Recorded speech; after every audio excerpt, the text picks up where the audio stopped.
The magical dragon tries to summon a goddess with miraculous beauty and healing powers. However, instead of the goddess, Kim Ojin appears. Disoriented and confused, he assumes he must be dead and starts recalling his past life. The grueling years in vet school, frequent scoldings, finally earning his veterinary license, and then enduring 3 years of underpaid work while caring for abandoned pets. After endless struggles, our protagonist manages to open a small clinic, but it barely survives. Customers are non-existent, and even the lights on his signboard have gone out. One night, as Ojin lies in bed reflecting on his miserable situation and overwhelming debt, he hears a strange sound. Before he can react, our boy suddenly finds himself in a cave surrounded by treasures and a radiant summoning circle. Convinced he's ended up in hell, he demands to know why he's been brought there. The dragon explains it summoned him to treat its pet. Expecting a terrifying monster, our hero is stunned when the dragon opens its claws to reveal a small, weakly sleeping fruit bat named Catless. Observing the frail, dehydrated bat, Ojin immediately snaps into professional mode, asking about its name, symptoms, and how long the dragon has cared for it. Proudly, the dragon says he has owned Catless for a week, ever since keeping pets became popular among dragons. Remembering his disdain for those who adopt pets on a whim, our protagonist asks if Catless has been eating properly. The dragon confidently replies that he feeds it fresh animal blood, assuming the bat has a refined palate.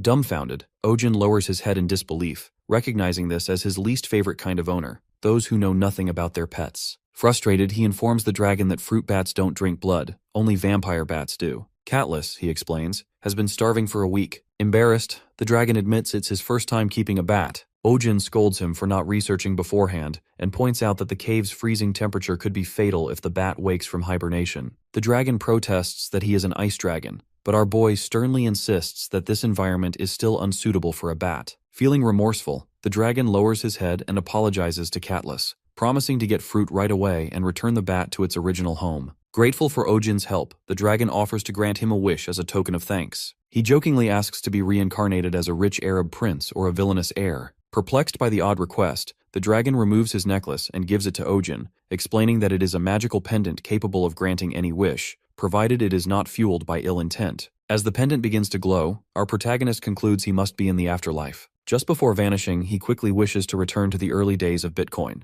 The dragon watches as Ojin disappears, then hurries to prepare fruit for Catless, still puzzled by the strange goddess he had summoned. Moments later, our hero finds himself standing in a bustling street filled with people, noise, and the aroma of food. Still bewildered, he wonders if this is reincarnation or possession. A fruit seller, noticing his odd attire, asks if he is a traveler, and explains that he is in the Belmore region, famous for its inns and markets. Before he can respond, chaos erupts as a giant rabbit charges down the street, devouring fallen carrots. People scream and scatter, but Ojin remains frozen, marveling at the sight of a monster roaming freely among people. The fruit seller warns him that it's Lord Belmore's pet and urges him to run. Then, Ojin spots a small girl crying in front of the rabbit. Without hesitation, our boy rushes forward, grabs her, and pulls her away just before the creature can reach her. As the rabbit lunges again, his pendant glows, and a blue leash materializes around it. The crowd gasps, murmuring that he must be a wizard. The fruit seller, clutching her sister, remarks that our protagonist doesn't look like an ordinary traveler.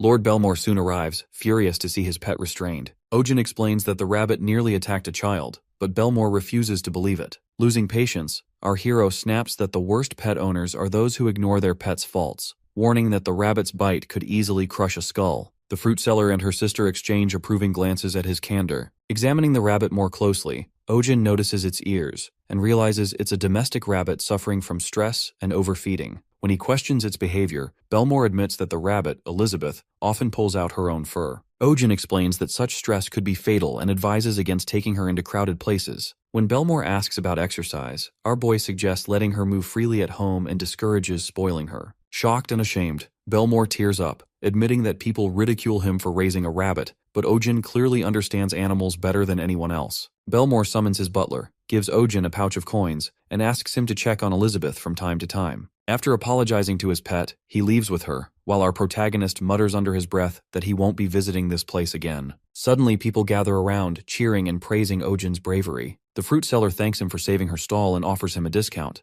But when our hero explains he has no money, she points to the pouch. Opening it, he discovers gold coins and bites one to confirm it's real. Realizing it is, our boy smiles faintly, thinking that perhaps he can finally open another clinic here and pay off his debts from the human world. Ojin thanks all the interviewers who have come for the job selection and, half amused, remarks that he hopes one of them will be chosen. He then announces it's time to begin the interview, calling it a game of life and death. Briefly, our protagonist's thoughts drift to Lord Belmore, who had generously offered land and money when Ojin decided to settle down in this new place. Thanks to that support, the second branch of his pet clinic opens without trouble. Lord Belmore even prepares a shop for him, though it's oddly stocked with rabbit supplies. Still, our boy doesn't mind. After all, it's free, and his connection with Belmore already seems invaluable. Business soon takes over Ojin's days, but he realizes he knows very little about this world, especially about the dragon who brought him here. That creature had promised to send him home, only to abandon him in this strange land. Determined to find answers, our hero decides to post a notice outside his new shop,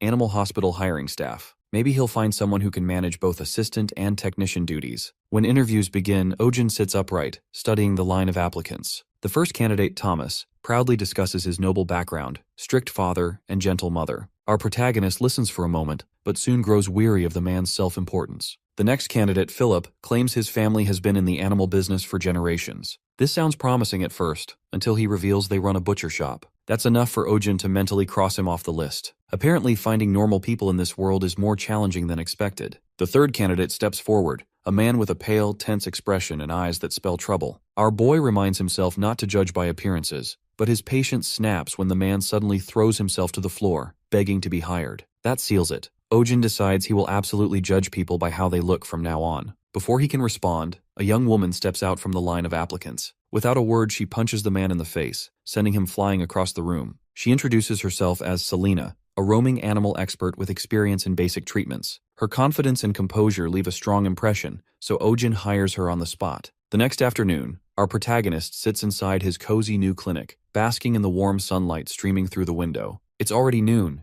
and Selena still hasn't shown up. Maybe he hired too hastily again. He debates whether to post another job notice when there's a knock at the door. Expecting his new assistant, he opens it, only to find an unfamiliar man standing there. Minutes later, the man is seated comfortably, sipping tea while Ojin smiles politely. Inside, though, our hero is celebrating. He's finally gotten his first customer, marking the first step toward paying off his debts. He thinks back to his previous clinic, the one that failed due to his short temper. He vividly remembers snapping at a customer who refused to brush their dog's teeth, yelling until his reputation as a rude and insane vet spread like wildfire. This time, however, Ojin resolves to smile, stay calm, and charm money right out of his clients' wallets. Returning to the present, he asks about the man's pet. The stranger grins and points to his pocket, revealing a small lizard named Pojak. Our boy is almost relieved. It appears to be a normal creature for once, rather than one of the bizarre animals that usually populate this world. That relief is short-lived when the man casually admits to grabbing its tail until it fell off. Ojin fights the urge to scold him and shifts his focus to the lizard. He carefully examines Pojak and notices its skin is dry and red, clear signs of improper shedding. When he mentions this, the man warns that Pojak can be aggressive. Almost immediately, the little creature proves him right by spitting a burst of fire straight at our protagonist. Before Ojin can react, Selena bursts through the door and knocks him aside, saving him from the attack. The flames scorch the wall behind them.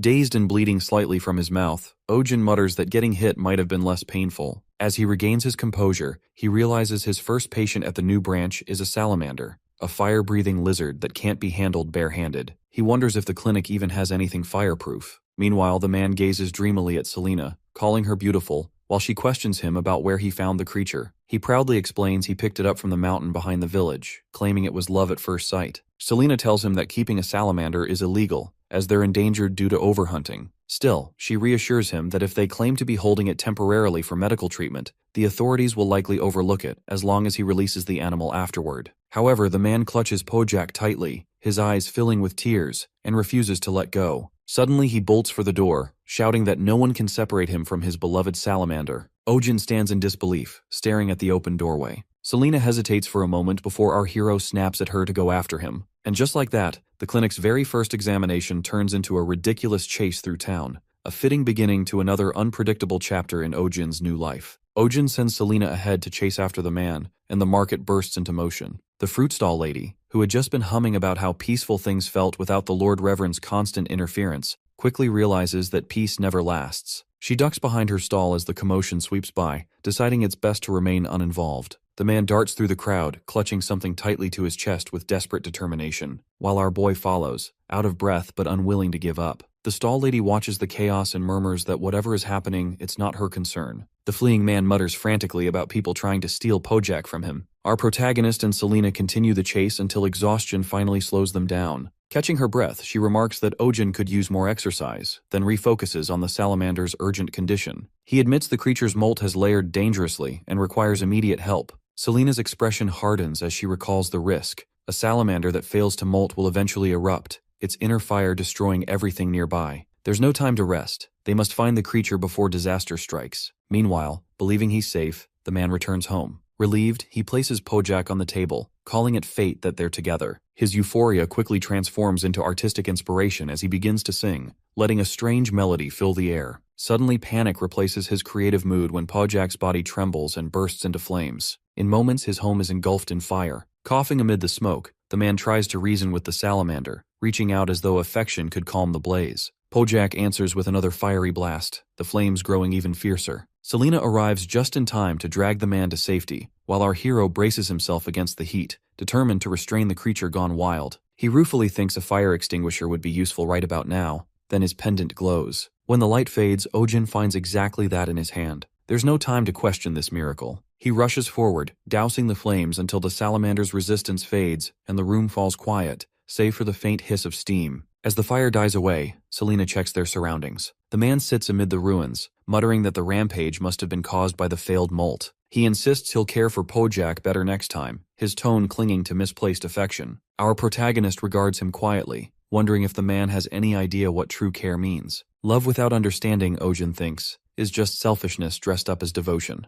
Later, in the forest, Pojak has finally molted. Selina notes how much livelier it looks, while our boy stares at its size in disbelief. The man gazes at the salamander with bittersweet pride, murmuring that it's time to let it return to the wild. He watches as Pojak disappears among the trees, whispering promises of care and remembrance that no creature could possibly understand. Ojin rolls his eyes at the sentiment, thinking this will only bring more trouble, but the man barely notices. In his own mind, this farewell is noble. The moment unexpectedly turns tender as Pojak pauses on a distant rock and releases a massive fireball into the sky. The flames bloom into radiant fireworks, painting dusk in brilliant color. The man stares upward, overcome with emotion, while our protagonist quietly acknowledges that the treatment, at last, is complete. Days later, the same man reappears in the town square, now calling himself Roisha. He plays guitar beside the fountain, children dancing around him as he sings an eccentric tune about Ojin's adventures. The song spreads like wildfire, lifting the spirits of everyone who hears it. Selina observes from afar, half amused, while our hero stands beside her, unimpressed, but faintly curious. When he notices people talking about bringing their pets to him,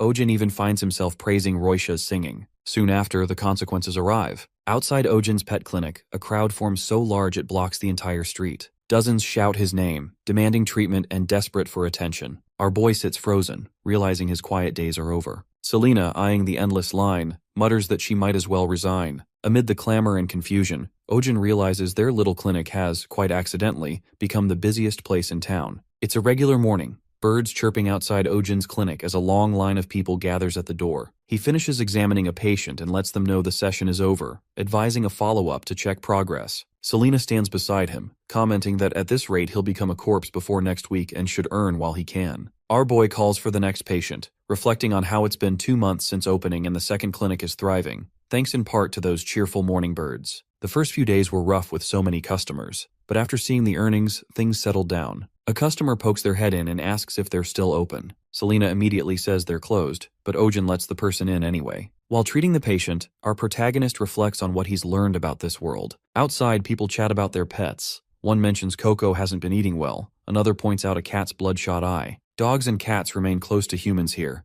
though their illnesses can be quite different. Later, Ojin stretches, remarking that the day has been exhausting. Selina informs him the next case is the last. Curious, he asks what animal it is, and Selina explains it's a shaman, once used for hunting, now popular pets, but aggressive toward anyone except their owners, leading to the highest abandonment rate. Our hero mutters that people who buy pets just to follow trends ought to disappear. He recalls hearing that shamans can grow as tall as a person's torso, with claws and teeth sharp enough to pierce a wild boar's hide. Selina warns him to be careful. The next customer presents a shaman pup, visibly exhausted and only 2 months old. The owner explains it's been limping since yesterday. Ojin examines the leg, noting a puppy this age should have healthy joints. Checking the paw, he finds a thorn lodged in it, removes it with tweezers, disinfects the wound, and assures them it will heal. The little shaman wobbles around, and our protagonist watches quietly while Selina glances over, mildly curious. As the owner leaves, Ojin sighs in relief, saying the day is finally over. Selina observes that he looked happy. He seems puzzled when she asks whether it's because the puppy was cute or because his shift has ended. Selina teases that it's rare to see him happy for reasons other than money. Ojin replies that none of today's patients were seriously injured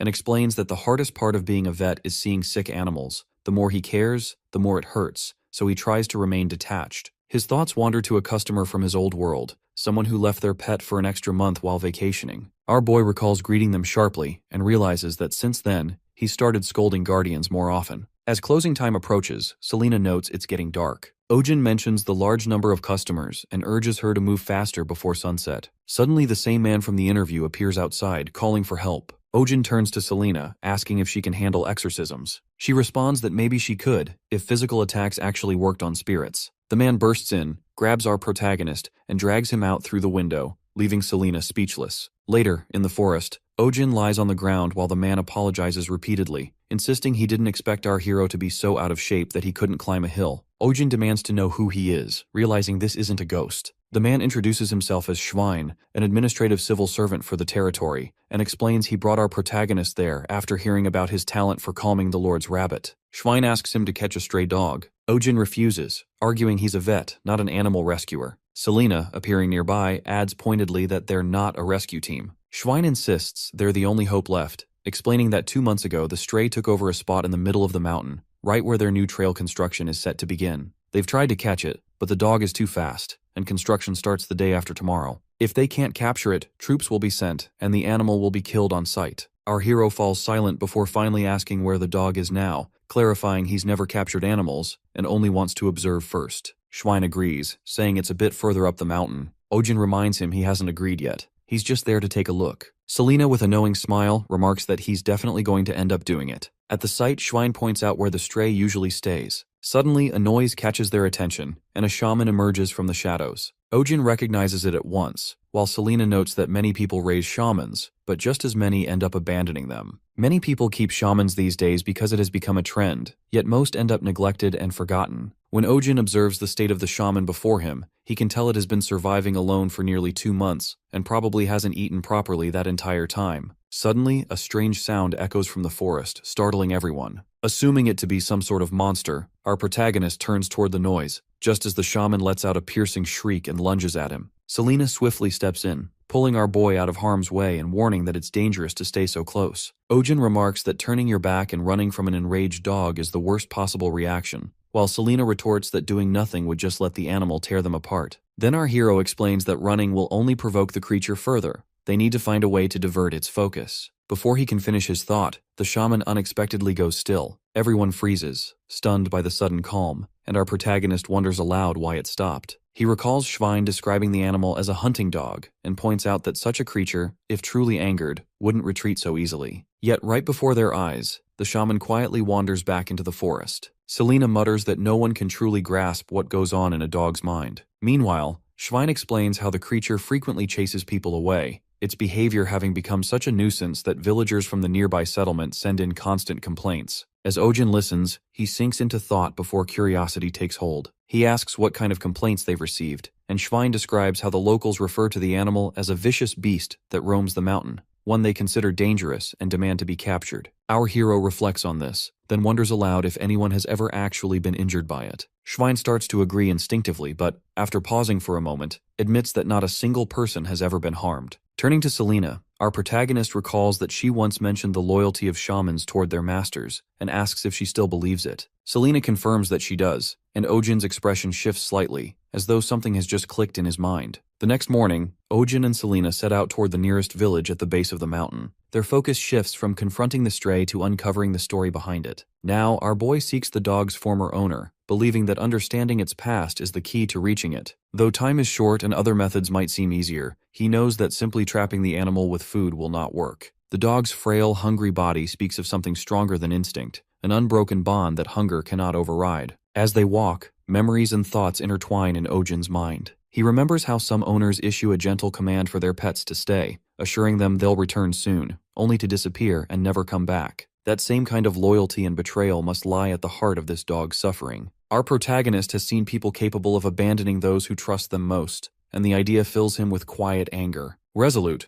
our hero promises himself that when they finally uncover the owner, that person will be forced to confront what they've done, and witness how the loyal creature they left behind has endured. As they begin making inquiries throughout the village, a pattern quickly emerges. A local tells Ojin that a woman named Gabriel's husband has been unable to continue his work because of the dog that roams the mountain. Parents refuse to let their children near the forest, fearful of what lurks there, and even passing youngsters echo the same stories of danger. An old man vaguely mutters about losing money many years ago, though his words seem disconnected from the rest. Still, one truth becomes clear. The entire village harbors a deep resentment toward the stray. After hours of questioning, our boy and Selina stop at a quiet corner of the street, weary from hearing the same fearful accounts. Ojin begins to suspect that perhaps the dog's owner isn't from this village at all. Selina agrees, noting that if nothing else, everyone they've met shares a common hostility toward the animal. It's then that a woman with long hair approaches them. She has overheard their questions and, with a solemn expression, mentions that they're looking for Jake,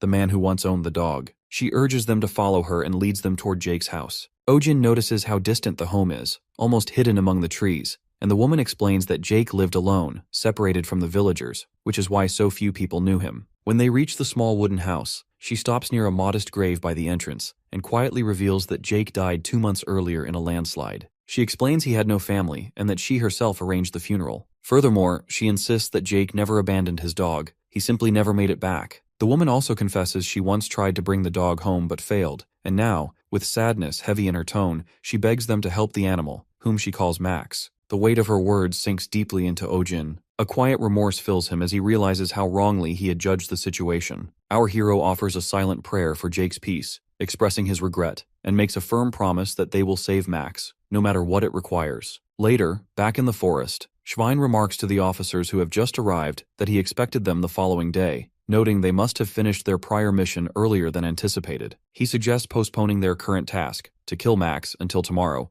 but the officers dismiss the idea. One of them insists there's no reason to wait, and that the matter should be handled immediately. Since the villagers already despise the dog, he reasons, no one will object if they ended a day ahead of schedule. Back at Jake's house, Ojin steps inside and immediately notices the scent of herbal medicine lingering in the air, a clear sign that Jake was a herbalist. Selina suggests taking anything carrying the owner's scent for now, and points toward some clothes hanging nearby. Our hero's eyes drift to a photo frame on the shelf, showing Jake and Max together. He wonders what could have happened to someone who cared so deeply for his dog. Then Selina notices a photograph on the wall and points it out. It's a picture of a mandrake. She remarks that Jake must have been searching for one. Our boy recalls seeing a mandrake in a movie once, and Selina explains that it's the plant that screams, a rare and extremely difficult specimen to collect. Both remember the strange noise from the forest the previous day. Despite its danger, the mandrake is incredibly valuable, something every herbalist dreams of finding. Meanwhile, Max sits in front of his cave, staring at the sky, lost in thought as he remembers his owner. It was raining that day when he and Jake took shelter inside the cave. Jake laughed at the sudden downpour, wondering if they should wait until it stopped before heading out. Lighting a fire, he placed a woolen blanket over Max, telling him to stay still or he'd catch a cold.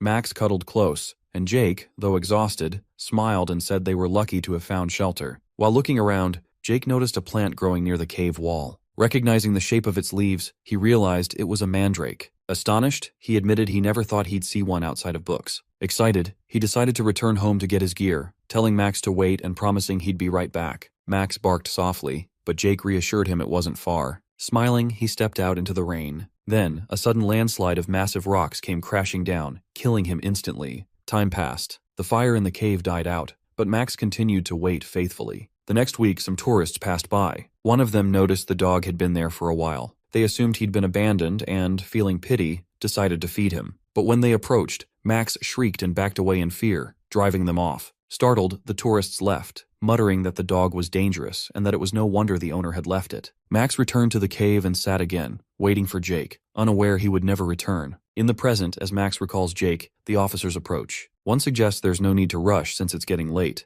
They should head to the lodge soon. Standing before Max, they ready their tranquilizer darts, enough to take down a shaman. Schwein pleads with them to wait 1 more hour, explaining that he's hired someone to help rescue the dog. From what Schwein has seen, Max has never hurt anyone and is simply a dog with a story. The officer, unmoved, says they aren't there to listen to a dog's story. Their job is to protect the residents, and that's all that matters. As he raises his gun and aims, Max pants heavily. Just as the officer is about to pull the trigger, Selina and Ojin arrive, stopping him. Selina insists they must rescue the stray, not harm it. At that moment, Max sees an illusion of his owner standing before him, smiling gently. The figure tells him that he's come to get him and that Max has waited a long time. Overcome with joy, Max moves forward, tail wagging, believing his owner has finally returned. Our protagonist steps closer, his voice low and soft as he admits he isn't the one Max has been waiting for, but tells him it's time to go home. A lone night settles over the forest, where a deer runs for its life, chased by a wild creature whose glowing yellow eyes cut through the darkness. Its sharp shriek echoes through the trees, shattering the stillness of the woods. By morning, the quiet inside Ojin's clinic is disrupted as a customer bursts in, frantically begging for help with their pet. Our hero looks down to find a ping-ping panda so overweight it can hardly roll over. He mutters in disbelief while the owner insists the panda has grown weak and barely eats, only 7 meals a day now. Ojin sighs, warning that if it doesn't regain a healthy weight, it could fall gravely ill. The owner looks shocked, unwilling to believe it,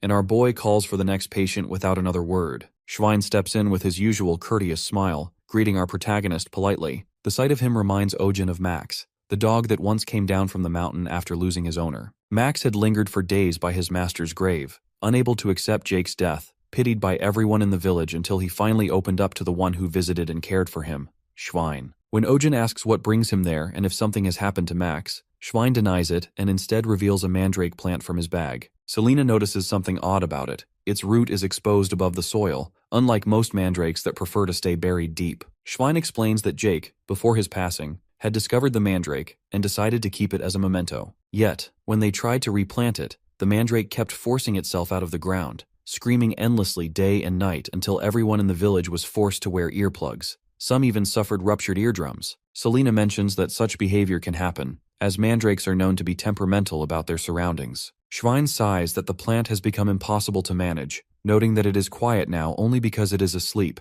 but once it wakes, chaos begins. He pleads for Ojin to take it. Our protagonist refuses, insisting he treats animals, not plants, and that anything that screams can't even be considered one. Schwein insists it is neither plant nor animal but something far worse, a demon. Ojin retorts that if that's the case, the church would be a better place to take it. Before another word is exchanged, the mandrake stirs. Schwein panics, shouting that it's waking and hastily leaves it behind, fleeing the clinic with his companions before our hero can stop them. Frustrated, Ojin curses after them, muttering that he's seen people abandon many things but never a plant. Selina quickly covers the mandrake with a glass shield and reminds him that mandrakes are valuable herbs. Every part of them, from leaf to root, can revive the dying. Our boy grumbles about their worth if they can't be controlled. Suddenly, the mandrake opens its eyes. Selina warns him to cover his ears before it screams, fearing for their eardrums. Ojin, panicking, complains about his missing noise-canceling headphones and braces himself. But instead of screaming, the mandrake smiles. Confused, he watches as Selina studies its behavior. She realizes it seems to like him and asks him to take out his necklace. As soon as he does, the mandrake's eyes widen and it begins dancing with joy. Our protagonist can hardly believe it, while Selina laughs, saying it looks as happy as a sunflower toy she once saw. He mutters about how disgusting that comparison sounds,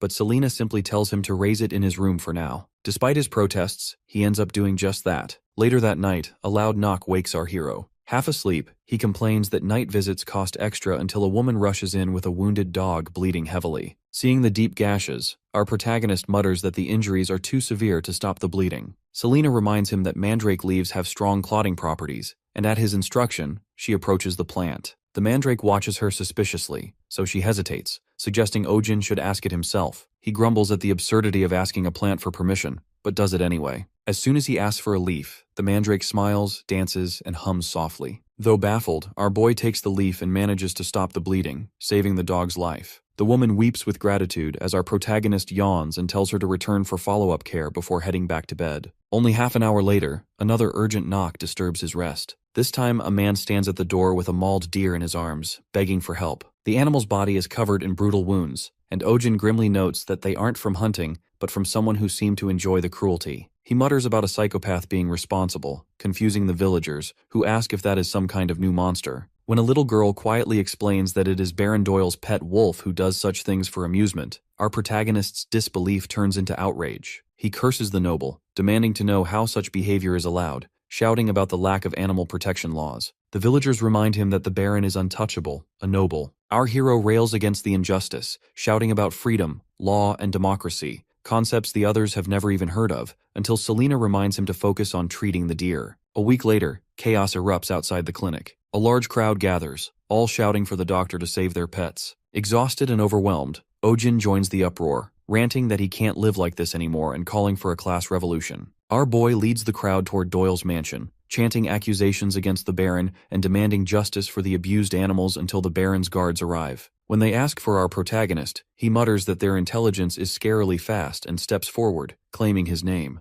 To his surprise, the guards bow and respectfully escort him to the castle. Inside, he finds a massive blood-fanged wolf lying on the floor, gravely wounded. Baron Doyle stands beside it, desperate, begging Ojin to save his beloved pet, promising anything in return. Our hero and Selena stand frozen, stunned by the sight of the very creature that had caused so much suffering. After a week of beast attacks, the townspeople gather, whispering about a magical creature spotted in the western forest. Rumors spread that the banished wolf has been killed and a giant man-eating monster now stalks the woods, attacking people after preying on animals. Fear sweeps through the crowd. Some believe the village is doomed and talk of fleeing to the lower settlement. Others insist there's no need to worry since Baron Doyle has launched a monster subjugation operation. They mention a massive trap set in the forest and soldiers patrolling day and night. The villagers praise the Baron as dependable, convinced they live safely under his protection. Our hero listens, fully aware the truth is quite different. He recalls seeing the Baron weeping and shouting for his men to catch the monster that attacked his child, while his servants worked to calm him and quietly handled the situation. To Ojin, the scene resembles media manipulation from his own world. Selena stands beside him, noticing the wary look on his face. Our protagonist reflects that most of the injured animals brought to the clinic were attacked near the eastern forest, close to the village, while the incident with the Baron's wolf happened deep in the west. Despite this, the Baron's men continue to focus their search on the western woods, ignoring the east entirely. Selena finds it suspicious as well. The villagers rarely set foot in the western forest, a place rumored to be haunted. As they discuss, a man from the glass workshop calls them inside, announcing that the items Ojin ordered, the syringes, are ready. They are mouth-blown, reinforced glass mixed with albarium powder, resistant to heat and shock. Our protagonist examines them, impressed by the craftsmanship, calling the technology remarkable and marveling that they are handmade. The craftsman confides that the process was difficult and insists he cannot make more. Ojin pays him generously, establishing a partnership despite the man's reluctance. Gradually, the clinic fills with several new pieces of equipment. Renovations begin, and Selena inspects the layout, surprised by the organized, modern structure. Our boy thinks to himself that this finally feels like a real hospital. One day a man enters carrying bundles of herbs. He presents a variety with fascinating effects. Some induce sleep when consumed or inhaled, others relieve stomach pain or prevent coughing, and one herb has antiseptic properties. Ojin examines them in disbelief, finding their effects extraordinary, some even rumored to treat fatal diseases. He mutters that nothing like this exists even in his world, while Selena mocks his skepticism. Suddenly, a girl dashes in, calling for Ojin to come quickly because the monster has been caught. In the forest, soldiers, hounds, and Baron Doyle stand gathered around the shattered trap, a roaring sound echoing through the trees. The soldiers push forward, claiming the monster is cornered. As our hero approaches, the creature's shadow appears, only to reveal a small cat, crying angrily. Everyone falls silent. The soldiers hesitate, noting it looks like an ordinary street cat, but the Baron insists it is the very creature that terrified his wolf, pointing to its claws and teeth as proof of its evil nature. Ojin realizes the soldiers are serious as they throw a net over the cat. The animal struggles and cries as the Baron laughs, ordering it to be burned. Our protagonist objects, but the Baron demands the cat be dragged alive for public execution. Watching the terrified animal, our hero is reminded of his own world, where a man once brought an injured cat to his clinic, explaining he used to feed it in the shopping district before someone hurt it. Ojin had called such people demons, despising animal abusers above all else. Back in the present, the cat tears through the net, sending the soldiers into a panic as they shout to trap it again. Suddenly our boy gets an idea. He yells for everyone to cover their mouths and noses, then points at the cat's forehead. A scar shaped like the letter M glows faintly above its brow. He declares it the mark of a great demon, the one that brings global plague, the mark of Corona, the great pandemic. Ojin declares the cat to be a demon, the very embodiment of the Great Plague, claiming the infection first spread through rats, then passed to a cat that devoured the infected rodents and absorbed their dark magic, becoming an even stronger carrier of disease. According to our protagonist, this cat is the source of the coming disaster. Once the illness begins to spread, he warns, half the population will disappear. The people, already ready to kill the cat, listen in disbelief. The soldiers scoff at his claim, and even Baron Doyle presses for the truth, doubting our hero's story. Despite their skepticism, Ojin stands firm, recalling a world much like this one that once waged war against a similar plague, a world filled with masks, fear, and chaos. He insists the creature may indeed carry demonic energy, but is still young enough to suppress. Our boy adds that, in his world, a cure was found, and the same might be possible here. Turning to Selena, Ojin silently hopes she'll back his bluff. She does, calmly explaining that with the cat's blood and the right herbs, it might be possible to create a cure. Outwardly composed, our hero worries his ruse might fail. The soldiers mock the story as foolish, but before tensions rise further, the Baron grants Ojin a week. Within that time, he is to heal the creature and present it at the castle, after which the cat will be executed publicly. Back at the clinic, our protagonist exhales in relief, thanking Selena for her quick thinking, and impressed at how convincingly she played along. She replies that she hadn't lied. Technically, a cure could be made using the creature and mandrake roots, though it would require hundreds of mandrakes. She asks why he wants to save the animal, warning that once it awakens, its strength may be impossible to control. Ojin explains that this cat isn't the one responsible for the village attacks. He shows records of animal injuries, pointing out that the wounds differ in both size and shape from those the cat could have inflicted. The pattern suggests a completely different predator. Selena quickly realizes the truth. Magma, Baron Doyle's wolf, must have been the real culprit, and the cat merely defended itself. Our protagonist agrees, but finds it suspicious that the Baron, who once hid Magma's attacks, suddenly blames another beast and starts a public hunt. He suspects the hunt is simply a cover, with the cat as the true target. Selena observes that this would explain why the Baron wanted the creature captured alive rather than killed, and why he accepted Ojin's shaky explanation so easily. The remark about his clumsy lie irritates our hero, but his attention soon shifts to the cat's wounds. The scar on its forehead isn't a normal injury, and old marks along its legs suggest long-term suffering. He resolves to uncover the truth about what this creature has endured. Selena watches him closely, realizing he isn't the greedy, indifferent vet she once believed him to be. There's a gentleness in the way he handles the animal, until our boy suddenly hugs the cat, burying his face in its fur and calling it soft and warm. The scene erases Selena's old impression, convincing her that Ojin is simply insane, while the nearby mandrake smolders with jealousy. The next morning, eerie cries echo from outside the clinic. Townsfolk gather, whispering in awe and fear about the strange sounds. Rumors spread rapidly, claiming our hero is battling a demon and purifying the source of the plague. Within hours, public opinion transforms him into a legend, a wizard from another world. The crowd chants his name, hailing Kim Ojin as the Great Wizard. Inside, unaware of the growing commotion, our protagonist tries to feed the cat, only to have it scratch his face again. The creature's temper irks him, but he notices it appears smaller than before. Selena points out that its size and weight have both decreased over the past 3 days, and she speculates it might be losing demonic energy. Ojin concludes it's simply starving. Hunger is fueling its anger, burning away energy and deepening its hunger in a vicious cycle. As our hero wishes for the demonic snack known as Koro, a sudden pain grips his chest. The dragon's necklace around his neck glows, releasing light that solidifies into a familiar chocolate-like treat. The snack shoots straight into the cat's mouth, and it starts chewing happily. Ojin, relieved, continues feeding it with growing affection, while Selena watches in silent disbelief. As the cat eats, the scar on its forehead begins to glow faintly. Selena freezes, suddenly realizing everything makes sense. The creature before them was never just a cat. Monoceros, the horned lion, once reigned as a mythical beast during the era when dragons vanished and mana surged across the world. Revered as sacred, their horns blessed barren lands with water and turned darkness into light. Their hearts held the miraculous power to generate mana, and the horn on their foreheads served as a divine channel through which that energy flowed. Yet, those who dared touch them met inevitable death. After the great mana famine, their kind dwindled, forcing them to disguise themselves as smaller creatures to survive. Though weakened, they never lost the pride of their divine lineage and could never be tamed by mortals, except by one entity, the spirit of healing. At the clinic, the small cat finally passes stool, and Ojin, relieved, praises it while feeding it choro. Selena, watching, wonders whether it's wise to keep luring the creature with the demonic treat. That same night, at Baron Doyle's mansion, a spy reports to him that the cat has been eating obediently, and that our boy holds it in his arms like a child. The Baron, doubtful, listens as his soldiers kneel beside him, their voices uneasy. They speak of the devil's lion and the rumored plague, warning that the creature may not be ordinary. They recall that no human has ever tamed a monoceros, even a weakened one. In the worst cases, the mana inside their bodies can corrupt into poison, turning them into living bombs. Their power, they say, could bring an entire nation to ruin. Baron Doyle, unsettled, remembers Ojin's words about a plague that once consumed his world, a battle humanity fought for years. He also recalls that monoceros were said to reject all food offered by humans, Now he begins to wonder whether our protagonist knows something no one else does. The following morning, the clinic hums with activity. The new assistant, Pio, acting as receptionist, calls for the next patient to enter the exam room. The space feels lively and organized, just as a proper clinic should. Meanwhile, Selena scolds a noisy patient whose animal refuses to stay still. Her irritation grows, and in a flash of temper, she silences the commotion with magic, startling everyone.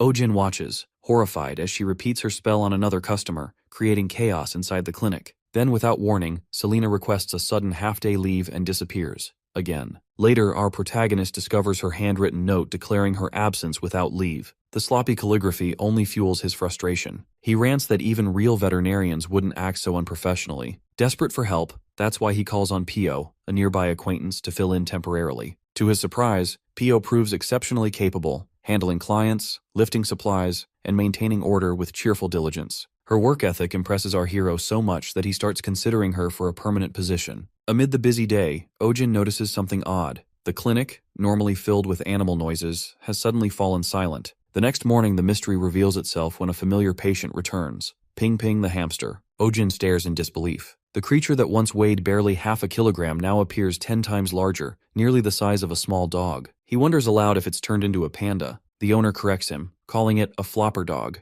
Only then does our boy realize that in this world, hamsters go by a different name. The owner, puzzled by his reaction, asks if he knows what a flopper is. Ojin tries to cover up, but Pio steps in smoothly, explaining that he comes from another world, which is why he uses different terms, and why his medical knowledge surpasses local understanding. Flattered, our protagonist listens as the owner concludes that he must have studied abroad. Proud and amused, he immediately hires Pio as a permanent staff member. Turning back to Ping Ping, Ojin examines its oversized body. The creature appears healthy, though its unusual color and size raise questions. He speculates it may have absorbed some sort of growth magic. As he observes, the cat beside him grows visibly jealous and leaps toward the hamster. The moment it makes contact, Ping Ping splits into 3 identical copies. Everyone in the clinic freezes. Ojin struggles to process what he's seeing, mentally protesting that it violates every law of physics he knows. The owner, overjoyed, hugs the 3 creatures, declaring that after years of loneliness, Ping Ping finally has a family. One of the smaller copies bolts across the room, triggering a chaotic chase through the clinic. The creature's tiny bodies make them impossibly fast, adding to the commotion. Selena suddenly returns,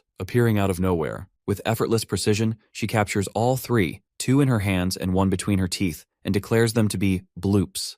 When questioned about their origin, the owner admits he received the creature as a gift from his father, unaware of its true nature. Selena decides to keep them for observation, assuring the owner that no harm will come to them. Ojin adds that the clinic never engages in unethical experiments, and that nothing happens without a guardian's consent, though inwardly he wonders why he's the one making moral speeches. Later that evening, Selena explains that bloops aren't natural creatures at all, but artificial beings created by a mad mage long ago. Our hero is astonished, realizing even this world has its own unhinged scientists. Selena insists the mage wasn't entirely evil, just misguided, and that his creations, though unstable, were never meant to harm. Ojin comments that bloops were supposed to have vanished a century ago, and is surprised to encounter one after so long. Curiosity gets the better of him, and he casually asks Selena just how old she is. Before she can reply, a strange gurgling sound comes from the Skunja nearby. Our protagonist turns toward it in concern, only for a knock to interrupt him. From behind the door, a soldier's voice announces that Baron Doyle has arrived. As Lord Baron steps into Ojin's clinic declaring that he'll bring out the monster, our protagonist is swept by quiet panic, torn between hiding the cat or helping it escape within the week. He hasn't had time to prepare. Every moment has been consumed by caring for the creature. Forcing a nervous smile, our hero greets the noble politely, his mind drifting to Selena, already gone and leaving him to face the mess alone. The Baron sits heavily, uninterested in pleasantries, refusing even the offer of tea and demanding to see the monster immediately. Ojin hesitates, mumbling that the treatment isn't yet finished, but Baron coldly points out that if the clinic is still open, the cure must be complete. Our boy quickly invents a wild story. A mishap during the exorcism caused a mysterious imprint to appear between him and the cat, binding them together so they can no longer be separated. Baron's men exchange skeptical looks, muttering that he must be insane to expect anyone to believe such nonsense. Realizing his story is unraveling, our protagonist shifts tactics, questioning why Baron has another black cat locked away in his manor's dungeon. The accusation startles the noble. For a moment, his composure falters. Ojin presses harder, accusing him of plotting to swap out the real cat for an innocent one. Baron, angered and defensive, denies it. shifting blame by insisting that the animal attacks plaguing the village were caused not by Sunja, but by Ojin's own recklessness. Our hero counters that the real culprit was the Baron's own wolf, producing a medical chart as proof. The wounds on victims match the wolf's claws. One of the men snatches the documents, rips them apart, and mocks him. Our protagonist can only grit his teeth, silently cursing the lack of digital records in this world. Suddenly, one of the Baron's men shoves Ojin aside and approaches Sunja's cage. The cat hisses and lashes out, clawing at the intruder. Our boy's thoughts race. Summoning a steel carrier would reveal too much, and any hint of weapons could make things worse. He clutches the pendant around his neck, debating whether to risk using its power, knowing such a move could change everything. Before a decision is made, the door bursts open. Several elves enter, led by Selena and a tall man with long white hair. The newcomer's voice rings with authority as he commands everyone to stand down. Baron recognizes him at once, the insignia of the World Tree, the mana circle etched on his brow, all marks of Callian, head of the Western Continent's Supreme Inspection Agency and guardian of the Etherian Order. Baron stammers a greeting, masking his unease with a sarcastic remark about the irony of such a sacred order appearing in a shabby clinic. Ojin bristles at the insult but holds his tongue. Callian announces that they have come in response to reports of an endangered divine beast. Our hero stares, briefly distracted by how unreal the elf seems, as if a movie character had come to life. It dawns on him this must be the reason Selena vanished for days. When she passes the cage to Callian, realization strikes. Her faintly pointed ears had always been a clue. She too is an elf. Selena warns her superior to be careful, insisting the cat is dangerously fierce. Callian begins an incantation, surrounding Sunja in a sphere of blue light. As the creature rises weightlessly, he examines the wound on its crown, noting it resembles the cross-section of a world tree branch, the mark left by a mana extractor, a device used to drain the essence of sacred beings. His calm demeanor fades into anger as he turns to Baron, demanding to know if he was the one who severed Sunja the Monoceros' horn. The noble trembles, protesting his innocence, then flees in panic when pressed further. Our protagonist watches in awe, realizing the power and influence of elves here even surpass those of the nobility. He can't help but feel exhilarated by the display. Callian, meanwhile, remarks that only a handful of weapons could injure a divine beast so, and promises the truth will be uncovered soon. He thanks Ojin for protecting the creature and announces that they will take the Monoceros under their care. Before they can act, Sunja's energy surges. The cat shatters the magical barrier, bolts forward, and buries itself in our hero's arms, pressing close as if terrified to leave him. The elves freeze in disbelief, a sacred being seeking comfort from a human. Sunja clings to Ojin's necklace, body trembling. Callian's gaze narrows as he studies the pendant, recognition dawning in his eyes. He murmurs to his companions that the rumors are true, and that the implications are greater than expected. Our protagonist feels uneasy under the scrutiny. It's the same look his university professor gave him before trying to recruit him for graduate school. Even Selena now watches him with unreadable eyes. After a pause, Callian decides to entrust Sunja to Ojin, explaining that although standard procedure would be to bring both human and beast to headquarters for investigation, Selena's presence inspires enough trust. She only shrugs, her boredom apparent. Our boy can't help but question her lack of enthusiasm, wondering how she manages to remain so calm through everything. Callian performs another spell, conjuring a delicate necklace and placing it around Sunja's neck. The charm glows faintly with protective magic, designed to help the creature regain power in place of its lost horn. Sunja squirms, clearly irritated by the adornment. One of the elves explains the enchantment also contains an emergency signal, allowing them to sense instantly if the creature falls into danger. Ojin marvels at their magical sophistication. It's practically an automatic rescue system. Callian then produces a ring and presents it to our hero as a token of gratitude, explaining that it shares the authority of the Celestian family along with similar protective magic. Ojin accepts hesitantly, half honored,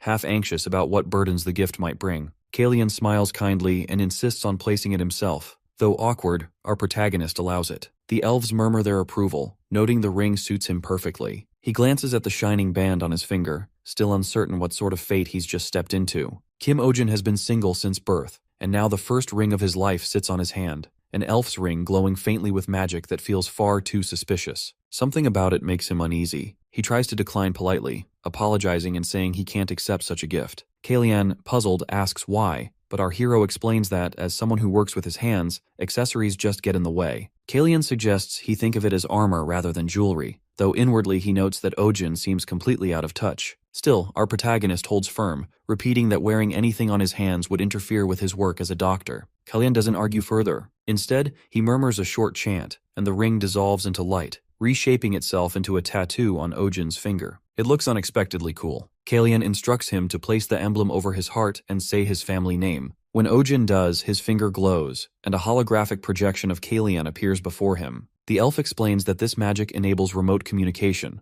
a spell for voice and image transmission, and invites him to try saying light. Our boy repeats the word, and a small beam bursts from his fingertip. The elves watch with faint amusement as he waves his hand excitedly, genuinely impressed by the spell. Dyllan assures him there are other functions he'll discover over time, but the most important is the protection enchantment bound within it. Ojin expresses his gratitude, still unsettled by how the ring transformed into a tattoo that feels so advanced. Selena looks on, faintly amused, recalling how adamantly he refused the ring but now seems pleased with the result. Dyllan's attention shifts to the necklace around our protagonist's neck, and curiosity flickers across his face. When Ojin explains it came from a dragon, the elves are stunned. Dragons are believed to have vanished 1,000 years ago. He clarifies that he heard the same, but explains he once treated a dragon's sick pet as a healer. In return, the dragon gave him the necklace and promised to send him home, but instead, Ojin ended up in this world by mistake. Realizing once again how deeply everyone here understands magic, our hero asks if anyone knows how to send him back. Before he finishes, all three elves stare at him wide-eyed, then kneel. They begin chanting reverently to the spirit of healing, thanking fate for granting them the honor of meeting him. Ojin freezes in bewilderment. They really think he's some kind of divine being. Our boy protests, insisting they're mistaken. He's just an ordinary human caught up in a dragon's error, and the dragon's pet wasn't even seriously ill, just neglected. Dyllan, however, points out that he still received a necklace imbued with a dragon's power. Ojin mutters that he only accepted it for travel expenses after being thrown into another world against his will. Dyllan takes his hand solemnly and explains that their world faces a grave crisis. Mana, the sacred energy sustaining all life, is fading. Once it flowed abundantly, but since the dragon's extinction, it has dwindled, causing divine beasts to vanish and the very world to wither. If the depletion continues, the next generation won't survive. To combat this, the world's leaders formed the Etherean Order, an organization dedicated to preserving mana and restoring balance. Our protagonist, half listening, interprets it as something like a magical environmental agency. Dyllan continues, saying that ancient legend speaks of the spirit of healing, a being bearing a dragon's authority who would one day save the world. When he says this, all eyes turn to Ojin. He points to himself in disbelief, asking if they really mean him. Dyllan nods solemnly, confirming that they have awaited his arrival for centuries. Our hero tries to explain again that they're completely mistaken, but the elves are already bowing deeply, pledging their lives in service to the spirit of healing. The Celestian family and the Etherean Order both vow to protect him. Our protagonist feels the weight of their devotion crushing down, his thoughts spinning. He wants to scream that it's all nonsense, that the dragon who brought him here must have been insane. Inwardly, he curses the creature, wondering what kind of joke this is. The next morning, the chaos of divine misunderstandings gives way to the familiar routine of his clinic. A customer arrives carrying a flying fish and explains it can no longer fly. Ojin examines it carefully and determines that its nutrition is fine, it's simply aging. The owner looks disappointed, asking if there's any way to slow the process or help it regain flight. Our protagonist gently explains that aging is natural and inevitable, something that must be accepted. The owner hesitates, then confides that her bedridden father has loved flying fish all his life. He once raised several, but since falling ill, they've weakened one by one, and now only one, Lumi, remains. She was the mother's proposal gift. Decades ago, when her father asked her mother to marry him, he released Lumi into the night sky, her glowing fins sparkling like a star. Back then, flying fish could emit light as they soared, making them prized companions for festivals and celebrations. Listening, Ojin thinks that proposing with a fish instead of a ring sounds tacky, while Selena explains it was once considered romantic. The owner smiles faintly, admitting it isn't anymore. She continues, saying that after her mother's passing, her father's health declined, and now he spends his days in isolation, caring for his remaining fish. Recently, the owner's father confessed that if Lumi loses her ability to fly, he'll have no reason left to live. Our boy recognizes the sorrow behind the story, like the last leaf clinging to a branch before winter. Selena, unmoved, casually suggests buying new fish, which shocks him with her lack of empathy. The owner, close to tears, begs our hero to heal Lumi, to save her father from despair. But our protagonist can only repeat that Lumi is perfectly healthy. She's simply growing old, and even magic cannot stop time. The owner insists that Lumi must fly again to save her father from dying. Despite Ojin's explanation that Lumi is not ill, only aging, he senses just how dangerous emotional attachment can be. Even in this world, pet owners are deeply bound to their companions. Some refuse to eat until their pets recover, while others wish to die alongside them. Such emotions often cause more harm than good. Suddenly, Dyllan appears, urging Ojin to make a promise. Before our protagonist can react, the scene fades, and he wakes up.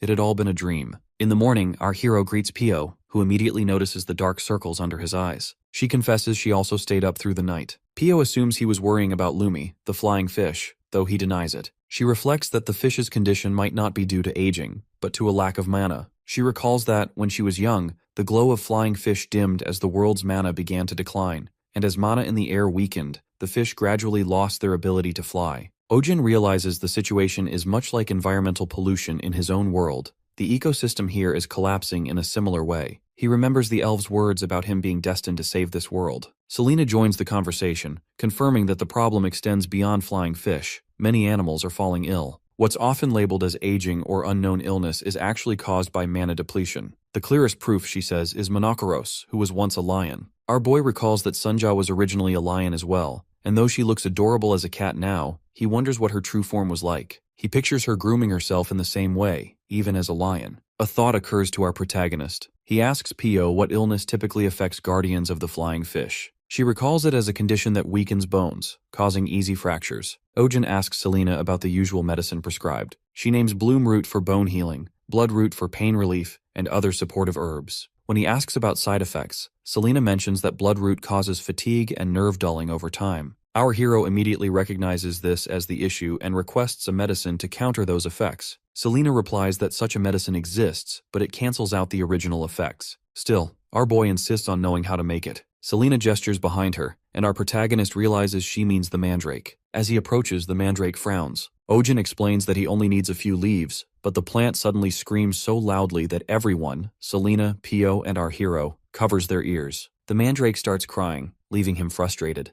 Pio suggests that perhaps it feels neglected since he's been focused on Sunja lately. Our protagonist admits that he feels awkward around plants. Pio advises him to give it a name at least. When he hesitates, the mandrake cries even louder. Defeated, he names it Kim Mandol. Immediately, the plant stops crying and begins dancing happily. Ojin takes 2 leaves, thinking to himself how unsettlingly affectionate the plants and animals of this world are. Selena quietly observes, then asks to see his necklace. She examines it, finding nothing unusual. When she puts it on and tries to pet Sunja and Mandol, both react aggressively. Selena concludes that the necklace's bond works only for Ojin. She asks how he activates its power, and he explains that focusing his thoughts creates a tightness in his chest, which then releases energy. Selena realizes that this power might be linked to his heart. Ojin adds that touching the necklace draws the creatures to him, as if they're expecting food. While feeding Sunja his favorite churro snack, Selena notices the glow of energy and deduces that our boy is unknowingly feeding his mana to the creatures. The thought alarms her. Such a connection could be dangerous. Meanwhile, Pio announces that the crushed leaves are ready and has prepared a potion from them. She asks if she should bring another batch, and our hero agrees. Selena watches him in silence, deep in thought. Everything about Kim Ojin, the energy around him, the way life responds to his presence, seems beyond ordinary. For the first time, she begins to wonder if he truly is the spirit of healing the legends spoke of. At Luriel's mansion, she enters her father's room with his medicine and finds him lying on the floor. She rushes to help him up, quickly realizing that he had tried to stand because Lumi wanted to stay near the window. Despite his frailty, he insists he's fine. Luriel worries that his weak bones make such movements dangerous, but he simply responds that his time is limited anyway. She protests, insisting his illness can still improve, yet he believes death comes not only from disease, but also from losing hope. Tears fall as she begs him to stop speaking that way, but he refuses. At that moment, Ojin arrives with Selena, Pio, and the rest of his group, interrupting the emotional scene. He boldly declares that people die not from illness or fate, but from misinformation, incorrect prescriptions, bad habits, and a lack of proper care. Both Luriel and her father are startled by the sudden appearance. Our protagonist introduces himself and explains that Lumi's inability to fly isn't due to old age, but rather the side effects of the drugs her father has been taking. The father is confused, insisting he's the one taking the medicine, not Lumi. Our hero clarifies that flying fish still retain their aquatic grooming instincts. They clean the food or individuals they care about. Lumi, by grooming her father's hair and beard,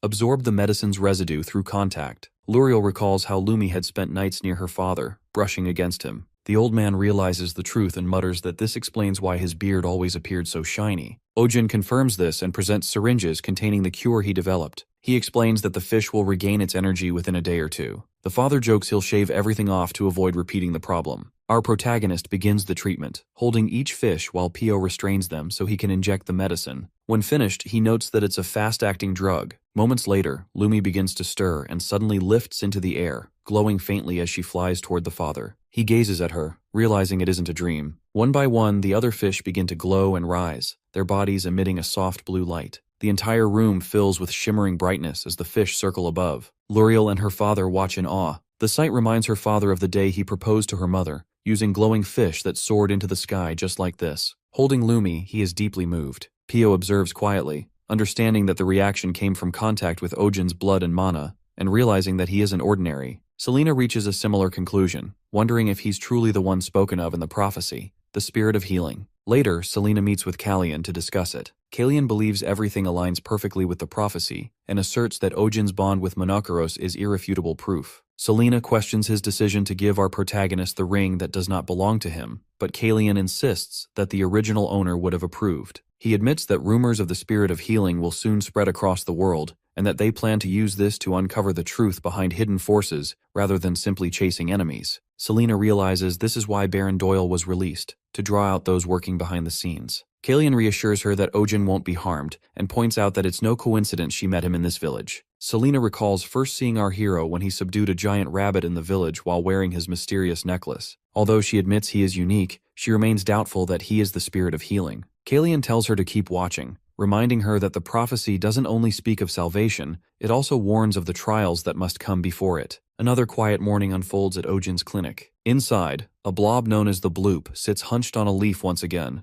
even though its care had already been charged the previous week. Our hero notices it and grows irritated, wondering why it's still here. Meanwhile, Selena is tending to the creature, explaining that she's looking after one of the 3 Bloops. She handles it carelessly, prompting our protagonist to step in. He recalls that blobs are divided into core types, which contain a core in their heads, and non-core types, which multiply easily. Containing a core type prevents further division, but the one Selena is handling lacks a core and can reproduce when stressed. Selena confirms that it's a sensitive specimen that multiplies under pressure. Our boy becomes uneasy, all too aware of the dangers of keeping such creatures. Bloops can reproduce uncontrollably and have wiped out entire villages when mishandled. Keeping one in the clinic, alongside volatile creatures like the Mandrake and Sunjaw, feels reckless. He questions the decision silently, realizing Selena hasn't obtained the owner's permission, having acted on her own under the guise of cooperation. Pio, watching the exchange, grows nervous, subtly suggesting that perhaps it's better not to get involved. Our protagonist remembers hearing that elves who cover their ears often do so to hide criminal markings burned in as punishment. The thought lingers in his mind. Selena's habit of acting first, her avoidance of personal questions, and her aggressive temperament all raise doubts about her past. Ojin briefly considers dismissing her, but decides against it given the clinic's heavy workload. Before he can dwell further, Selena signals that it's opening time, and the routine continues. Elsewhere, at Baron Doyle's castle, the Baron speaks through a Lagrima crystal with a mysterious figure. The man demands to know why the Etherian Order appeared at Ojin's clinic. The Baron explains that they burst in suddenly, mentioned a divine beast, interrupted his work, and left. The man grows angry, accusing the Baron of letting the Etherian Order take the Monoceros. The Baron apologizes and promises to recover it, but adds that he doesn't need to steal the beast, as it's already with Kim Ojin. The man is shocked, knowing Monoceros cannot typically coexist with humans. The Baron insists it follows our protagonist willingly. The man orders him to silence everyone who knows, calling him incompetent. The connection ends, leaving the Baron frustrated after a long scolding. He instructs his butler to summon Theodore and Alex, who are currently on leave. The butler mentions they were granted time off after complaining about overtime. The Baron, angered, cancels their leave and demands they be brought back, realizing the problem is only getting worse. Meanwhile, at the marketplace, rumors spread rapidly about the Etherian Order's appearance. Townspeople gossip about seeing the group in person and wonder why such a powerful order would visit a countryside clinic. Word circulates that they came because of a rare divine species. Some claim our hero is not just an ordinary doctor, but someone from another world. Others repeat tales of him subduing a mana-infused beast and taming a divine creature barehanded. Stories twist fact and fantasy until the entire town buzzes with speculation. As evening falls, the rumors take on a new tone. People begin calling Ojin the spirit of healing, a figure once believed to be female according to ancient prophecy. Now they say the spirit is a man instead, and whoever gains his favor will rule the world. A woman with long pink hair discusses the rumor with a brown-haired companion, remarking that the prophecy's meaning might shift with this new interpretation. In the noble district of Montval, Adrian arrives at his clinic, expecting the usual bustle but finding the place silent. He comments on the emptiness and learns from the butler that no patients have arrived since morning. Suspecting Count Downey of interference, he vows to retaliate. His assistant quietly mentions that the drop in clients might be linked to a new vet clinic in Belmont,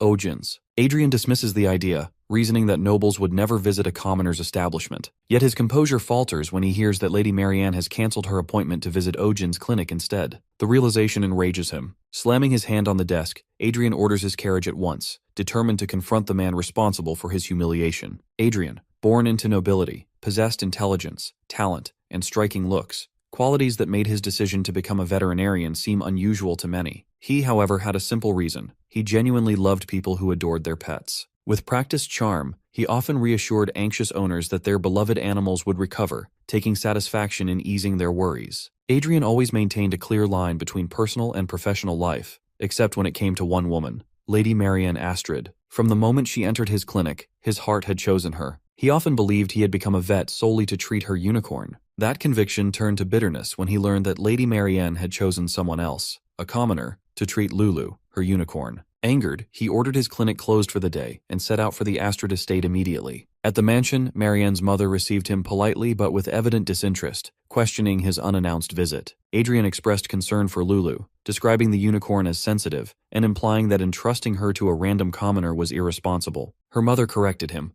Kim Ojin, the new vet, was actually a woman. The revelation caught him off guard. She added that, though a commoner, our hero was said to be extremely skilled and so beautiful that people called her a fairy or a spirit. The idea unsettled Adrian, who began imagining what kind of woman could be compared to a fairy, perhaps a golden-haired angel or a mysterious dark beauty. His fantasies were interrupted when Marianne's mother admitted she had fabricated the story to test his reaction and promptly ordered the servants to escort him out. Humiliated but still defiant, Adrian insisted he was not obsessed with women, only devoted to Lady Marianne. His declaration only amused her mother, who had him thrown out anyway. Seated in his carriage, Adrian fumed over the insult and resolved to meet Kim Ojin himself. He prided himself on understanding unicorns better than most, knowing that they judged people by scent, despised the smell of blood and sweat, and could be violent toward men. Unicorns adored cleanliness and pleasant perfume, and he believed his meticulous grooming made him uniquely suited to approach them. He recalled his own trials earning a unicorn's trust, and how his strategy of bathing twice daily and wearing the same perfume as their owner had worked wonders. He was certain that a stinky commoner, ignorant of perfume, would surely provoke Lulu's rage, providing him the perfect chance to intervene heroically before Marianne's eyes. The thought made him blush and laugh to himself, while his coachman silently pitied his delusions. When Adrian's carriage reached Belmore, he found a crowd gathered outside the clinic, murmuring in excitement at the sight of a unicorn. Confident that our protagonist was about to embarrass himself, Adrian prepared to enjoy the spectacle. That confidence shattered when he saw our hero calmly seated on Lulu's back, the unicorn utterly at ease. The crowd marveled, and Marianne herself admitted she had never seen Lulu allow anyone else to ride her. Adrian stood frozen, unable to believe the scene. He convinced himself there must be trickery involved, perhaps magic from the elf woman standing beside Ojin. His suspicions crumbled when Lulu suddenly bit the elf's arm, leaving her stunned and silent. Ojin immediately tended to the injury and ushered the crowd away, while murmurs spread among the onlookers. Determined not to retreat in humiliation, Adrian decided to spy on them. He spotted an open window and began climbing a nearby tree, recalling his academy days as a tree-climbing champion. From the window, he saw our boy treating the elf's bite wound, calmly applying herbs and wrapping it with an unfamiliar technique. Adrian's eyes narrowed at the strange crest glowing faintly on Ojin's hand. Shock struck him as he recognized it, the symbol of House Celestian, the noblest of all elven families. He stared in disbelief, realizing that the so-called commoner vet bore the mark of the highest elven lineage. Ojin notices a faint mark on Selena's hand while bandaging it, and quickly realizes that what he thought was a minor wound actually carries poison from the creature's saliva. He remarks that they were lucky it wasn't worse. Selena, reflecting on the creature's earlier reaction, observes that it showed unusual hostility, something rare for its species. Marianne apologizes for the incident and insists on covering the medical costs, but our hero refuses, admitting that it was their own carelessness. When Marianne gestures toward Selena and asks if she works at the clinic, Ojin explains that she's an assistant doctor, handling prescriptions and physical tasks around the place. Marianne acknowledges the arrangement, then comments that despite Ojin's reputation, the clinic seems rather small for someone with his skill. The remark sends our protagonist back to memories of his previous workplace, a cramped, noisy building plagued with a clogged toilet, broken heating, and constant complaints about animals. Before he can finish his thoughts, Marianne interrupts, expressing sympathy for his past struggles and admiration for his achievements. Her tone softens into flustered praise as she compliments him and subtly suggests her family could sponsor a larger clinic, leaving our boy uncertain whether she's proposing business or something else entirely. Before the tension settles, Lulu suddenly lashes out at Sunjaw, sending the room into chaos. Both Marianne and our protagonist rush to restrain them as Selena observes that unicorns, despite their resemblance to Monoceros, typically get along well with smaller creatures. Marianne bristles at the implication that Lulu's temperament is at fault, and the conversation quickly escalates between her and Selena. Accusations about manners, bribed reservations, and noble entitlement fill the air. Pio mutters that nobles really do think differently, earning a glare from Marianne. As the atmosphere grows heated, Lulu thrashes wildly, striking a bookshelf and knocking it over. Suddenly, a loud crash erupts. The window shatters and Adrian tumbles through, landing face first on the floor. Everyone freezes as Selena halts the falling bookshelf midair, saving it from collapse. The group stares in disbelief, unsure if the intruder is even alive. Adrian lifts his head, bloodied but smiling, and addresses Marianne with exaggerated relief. While Marianne stammers in shock, Pio demands to know who he is. Adrian introduces himself grandly as Adrian Heaven Crown, kisses Pio's hand, and declares his devotion to protecting all beautiful life. Ojin stares at him, inwardly appalled by the theatrical entrance and pretentious tone, comparing Adrian to an overly dramatic influencer. When asked why he entered through a window, Adrian responds indignantly, insisting he is Lulu's primary physician and accusing our protagonist of mistreating her. The accusation quickly turns into an argument. Ojin insists Lulu is fine, while Adrian calls him an unqualified fraud and even brands him a cyber-hooking bastard.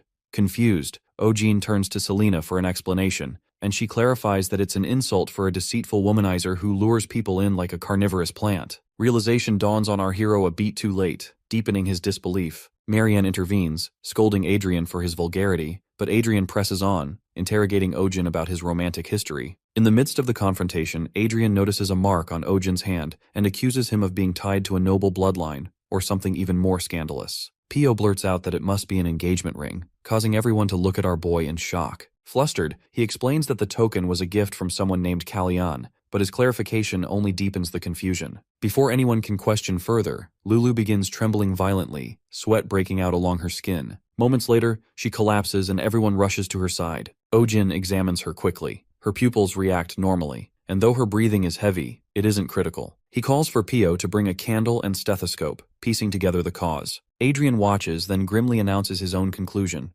Lulu isn't ill, she's pregnant. Adrian examines Lulu and concludes that she is expecting. Marianne, initially disbelieving, struggles to accept his diagnosis, convinced that the unicorn's isolation in the castle's greenhouse makes pregnancy impossible. Selena supports Adrian's suspicion, noting that Lulu's recent behavioral changes, especially her heightened vigilance, align with early signs of pregnancy. When Adrian introduces a medical device to detect internal sounds, Marianne follows his instructions and, using the tool, identifies Lulu's heartbeat, then another, smaller and distinct, coming from within her abdomen. Overwhelmed by the revelation, she collapses, and Adrian catches her. Meanwhile, our protagonist calmly explains that the device is called a stethoscope. Adrian is astonished by its accuracy, impressed by how clearly it transmits even the faintest internal sounds. Working together, Adrian and Ojin determine that Lulu is about 4 months along. Marianne rejects the idea again, insisting that Lulu has not left the greenhouse during that time. Her claim only deepens the mystery, since the unicorn had been secluded in preparation for an arranged mating with Prince Theo's prized horse, Shark. Despite these precautions, the evidence of pregnancy is undeniable. Lulu is transferred to the ICU, where Ojin administers fluids and electrolytes through an IV to counter dehydration and malnutrition caused by persistent vomiting. The others observe in fascination, noting the directness of a treatment that bypasses digestion entirely. Silence settles as Marianne tries to process the situation. Selena breaks the quiet, reasoning that the arranged meeting with the prince's horse would likely have failed, since unicorns rarely choose partners and often remain single for life,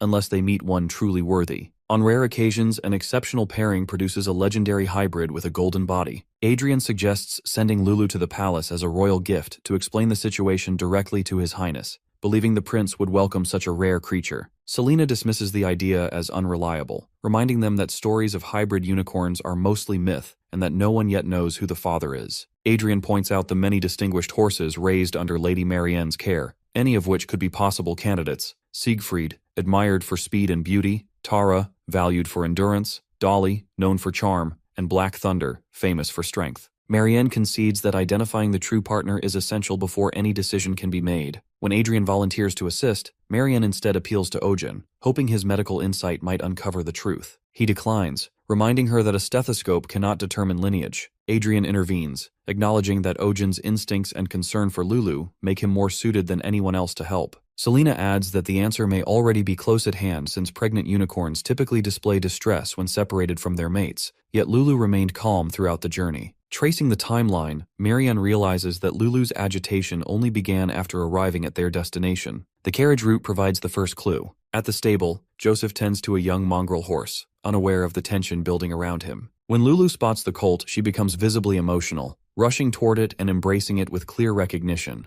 The onlookers are stunned. Marianne is horrified, unable to comprehend why a unicorn of royal standing would bond with a common mixed-breed horse. The scene's absurdity draws a quiet remark from our hero, likening it to a dramatic play where a noble parent rejects a forbidden match. Adrian, observing Lulu's behavior, affirms that despite every expectation, the connection between the two animals is genuine. Marianne protests that the colt is too young, but Ojin points out that Lulu's choice is clear, and that separating them would only harm both her and the unborn foal. The evidence leaves Marianne speechless, her thoughts circling the impossible reality before her: a unicorn, symbol of purity and grace, bound by affection to an ordinary stable horse. After discovering the truth about Lulu and the horse, Marianne's father confronts Joseph. He tells the young man that allowing a lowly carriage horse to get close to a precious unicorn is utter madness. Joseph tries to explain that he had no idea, but the Count accuses him of lying and attempting to profit from the situation. Despite Joseph's denials, the Count refuses to listen and orders both him and the horse locked up,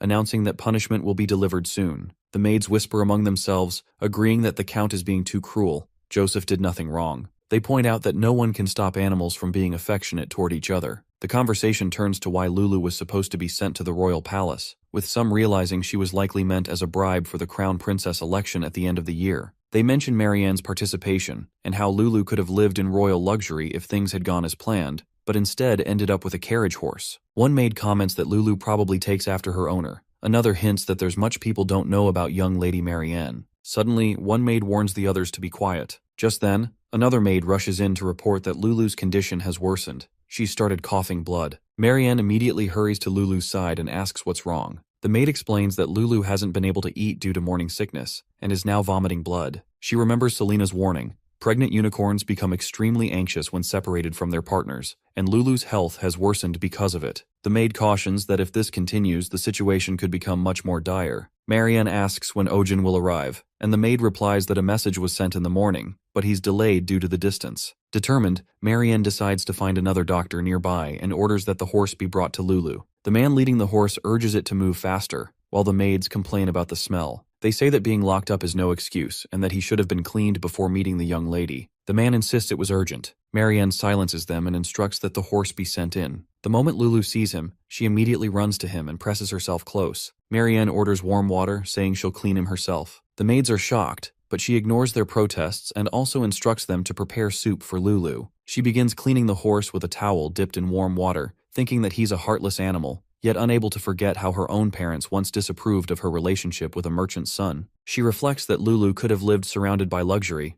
but wonders if this simple happiness is what Lulu truly wants. At that moment, our protagonist arrives. He treats Lulu's condition and explains that although animals may have preferences, there is no hierarchy among them. Lulu does not see herself as superior to a horse. He sets up an IV for Lulu and assures Marianne that just being with the one she loves is enough for her happiness. As he provides medicine, he notes that this will help for now, but is only a temporary fix. The real solution is allowing Lulu and her partner to remain together. Marianne quietly agrees. Our hero prepares to leave, mentioning that he must return to the clinic where many patients await, and his assistant doctor remains, though he silently doubts her empathy. Marianne assures him she understands, saying she'll leave the aftercare to him. As Marianne and Ojin watch, Adrian clings awkwardly to the tree, visibly struggling to climb down. He finally descends, apologizing for his discourtesy, but our hero corrects him, calling it a crime instead. Adrian insists he only climbed the tree out of concern for Lulu and intended to leave after checking on her. Marianne reminds him that he should have informed the staff, but Adrian explains he tried and was refused entry. Noticing the device in Adrian's pouch, Ojin recognizes it as a stethoscope and casually comments on how cheap it feels. Adrian, embarrassed, admits it's still a prototype.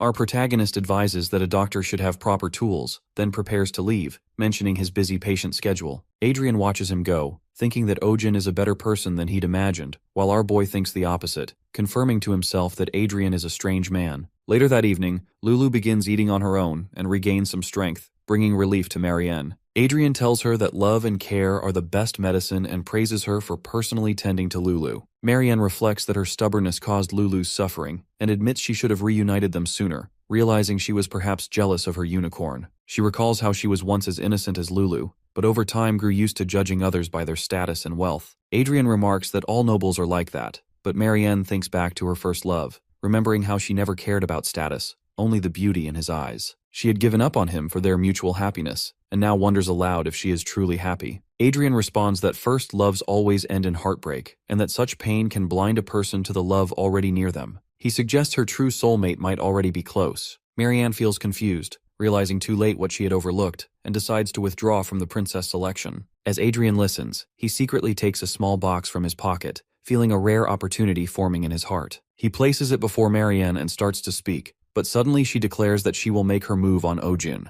Adrian freezes, uncertain he heard correctly, and asks for clarification in disbelief. Marianne continues, saying she would rather hold power herself than marry someone who already has it, leaving Adrian stunned. She ends the conversation by thanking him and saying she hopes they can remain good friends. Adrian feels crushed by her words and vows never to forgive Ojin. Back at the clinic, Pio sneezes and continues reading from a paper, informing Ojin that Kyo is being taken in as Lulu's companion and requesting him to become Lulu's personal doctor. The offer includes 10 times the usual payment, but our hero refuses, explaining he cannot leave the hospital due to his busy schedule, and Pio complains that the tartar won't come off even after an hour. Ojin examines the snake whose teeth are being cleaned, spots tartar buildup, and instructs Pio to spray saline and prepare anti-inflammatory medicine and cotton. While working, he discovers something lodged between the teeth and pulls out a small object. The pet's owner is overjoyed, revealing that the creature, Shamir, is a sacred beast once gifted to their family by the late king, and that it has just swallowed their heirloom. Our protagonist notes that some tartar still remains, and several teeth may need extraction, estimating 1 or 2 more hours of work. Selena remarks that it might take 5 hours since the beast has another head. Overwhelmed, our hero despairs as the owner tries to cheer him up, presenting a painting of himself and Shamir. The owner explains it was created by their family's official portrait artist and asks if Ojin likes it. He finds the painting ugly and wants to refuse, but the artist insists he will finish and present it soon, saying it's been a long time since he found such an inspiring subject. While he speaks, Shamir's eyes open, and Selena notices immediately. Ojin grows tense, wondering if the sedative dosage was enough. Selena raises her hand to cast a protective spell, but Adrian suddenly steps in front of her and the spell hits him instead of the beast. Selena recognizes him as the noble doctor and wonders why he appeared so suddenly. Before anyone can react, Shamir opens its mouth, swallows Adrian whole, and gulps him down. Everyone in the room stands frozen, shocked that the beast has just swallowed a man. The clinic is closed for the day, yet a crowd has been waiting outside since dawn. People complain about traveling from afar after hearing of the doctor's skill, while others discuss trying the hospital in the next village instead. Watching from a distance, Adrian feels his anger rising. He cannot forgive Ojin for making women cry while calling himself the spirit of healing. He recalls a conversation with his assistant.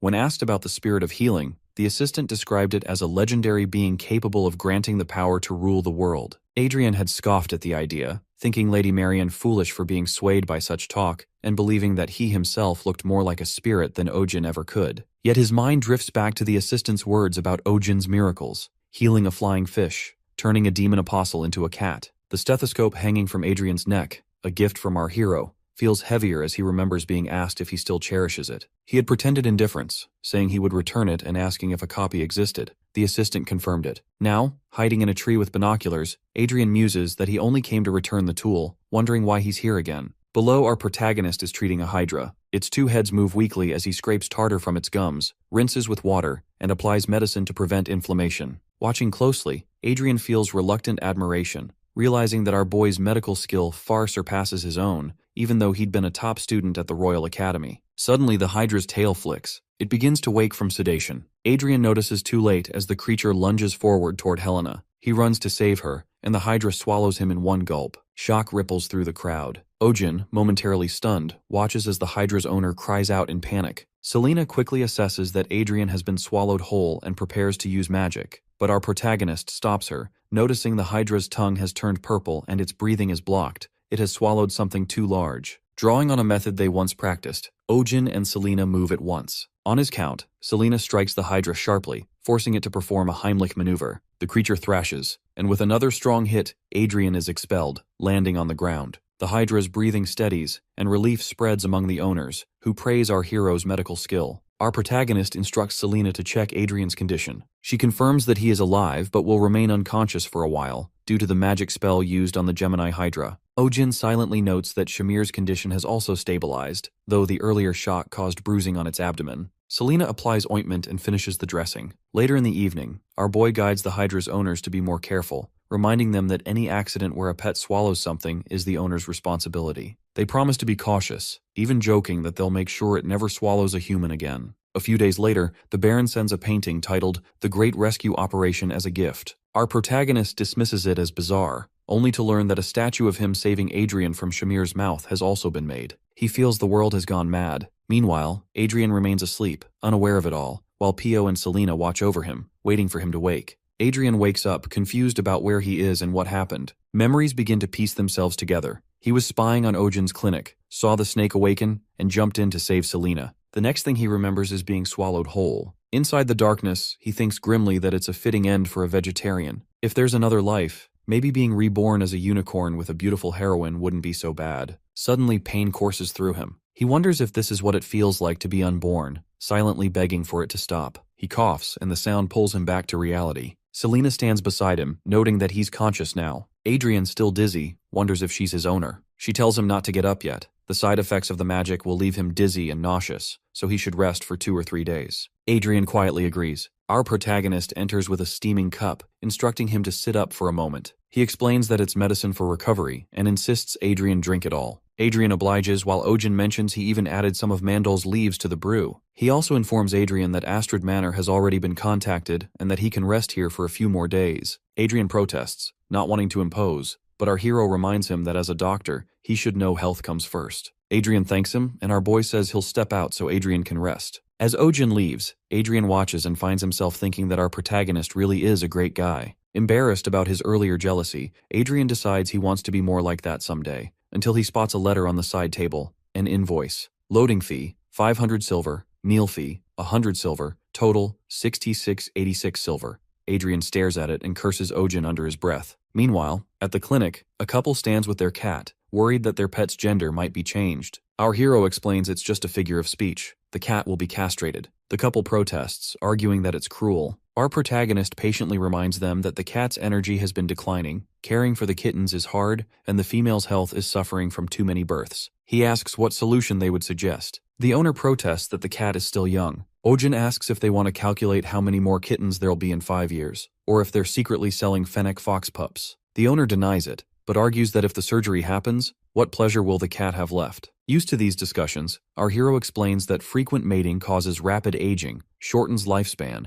and lowers the quality of life for both pet and owner. The couple leaves teary-eyed. Pio assures them she'll help book a surgery date. After they go, our protagonist mutters about having to schedule it himself soon. He's tired of repeating the same advice every time. Pio tells him the next patient is her childhood friend's pet, and asks him to take good care of it. Ojin promises he will. A girl enters, holding a large chicken, and says they're here for a checkup. Our hero notes the bird's glossy feathers and remarks that it looks perfectly healthy. Pio adds that Pop is the biggest and healthiest among her friend's pets. The girl nods proudly. 20 minutes later, our hero finishes examining Pop and concludes the chicken is fit to compete in a prime chicken contest. The girl, still uneasy, mentions that Pop seems thinner lately, but Ojin determines it's not true weight loss. She recalls a seizure during Pop's sleep and worries it might be serious, but our protagonist concludes it was likely harmless restlessness. The girl adds that Pop's throat was sore the previous day, fearing infection. Pio reassures her that this is common. After a careful check, Ojin finds nothing abnormal, easing her concerns. Later, Pio runs in, alarmed. Pop has disappeared. Tyr explains she stopped by the bathroom before heading home, and in that moment, Pop vanished. Ojin orders all exits and windows sealed. Selena tells everyone in the waiting area to stay put because an animal is missing. Some patients complain that their pets get restless if confined too long. Sunja calms them as their pets begin to act up. The team searches everywhere but can't find Pop. Ojin asks if Pop likes or dislikes anything particular. Tyr says she doesn't know, but maybe Pop already left. Our protagonist insists Pop can't open doors or jump through windows. It must still be inside. Pio remembers that Pop loves men. Our boy notes that some animals prefer lower-pitched voices. Tyr says Pop's obsession with men is extreme. Realization dawns on our hero. That's why Pop clung to him during the checkup. Sunja suggests there's only one place left, a room where a man is sleeping. They rush there and find Pop hugging Adrian tightly. Everyone freezes in surprise. Ojin looks at Tyr, asking why she did this. Ojin confronts Tyr, asking why she deliberately left Pop behind. From the start, he sensed something was off. In all his years as a doctor, he's met countless types of owners, but never a guardian disappointed to hear their pet is healthy. He points out that, no matter how fast a chicken may be, it's too conspicuous and small to lose track of, and far too noticeable to slip through doors and end up here unnoticed. He demands an explanation. Tyr confesses that she did it because the Baroness would never believe someone like her. But if a famous doctor like Ojin claimed Pop was sick and disappeared, she would. Our hero asks who would even believe such a story, and Tyr answers, Baroness. Desperation fills her voice as she begs Ojin to save her. If she tells the Baroness that Pop is healthy, he'll be hunted. A hunting competition is approaching, hosted by the House of Baroness alongside a banquet for an important guest, rumored to include Prince Theo himself. The Baroness, preparing for the event, plans to cook Pop for the feast. The room falls silent. Pio bursts out in disbelief, questioning why anyone would want to eat someone's pet, especially when the Baroness already owns several large fire chickens. Tyr explains that those chickens died last year from a contagious disease. Ojin remarks there must be other ingredients, yet the Baroness insists on Pop. Tyr goes on. Big fire chickens are prized for their vitality and fertility, creatures renowned for laying many eggs. Families seeking to strengthen their lineage often covet them, believing that consuming such a beast enhances vitality. Our protagonist bitterly observes that people everywhere are obsessed with stealing others' gifts through superstition. Tyr says the Baroness has long coveted Pop and now threatens to drive them from their farmland if they refuse. Pio, angered, declares that using someone's livelihood to steal a beloved pet is unforgivable. Tyr pleads again, begging Ojin to write a diagnosis claiming Pop has a contagious disease, assuring him that no one would dare touch the bird then. Our hero refuses. The room grows heavy with silence. He explains that the moment a doctor forges a diagnosis, they stop being a healer. They become a fraud exploiting life itself. Once that line is crossed, no treatment they offer can be trusted. Adrian suddenly interjects, furious, accusing him of valuing professional ethics above life itself. To him, a doctor's duty is to save lives, not cling to rules. Ojin remains resolute, reasoning that if he lies and claims Pop has a dangerous disease, the animal will be branded as infected. The barn could be sealed off, and every creature there might be slaughtered. If the truth comes out later, the family could face punishment or blame for future outbreaks. He states that a doctor's purpose is to save lives, but never at the cost of endangering hundreds to protect one. If someone cannot understand that, they are not fit to be a doctor. Tyr lowers her head, apologizing quietly. Outside the clinic, Tyr breaks down in tears. Pio tries to comfort her, assuring her that a solution must exist. Tyr despairs that she can never win against nobility and considers running away with Pop. Just then, our protagonist appears. He tells her there's no need to flee. Though he cannot help as a doctor, he can assist as a fellow pet owner. Tyr and Pio look up in relief as he explains his plan.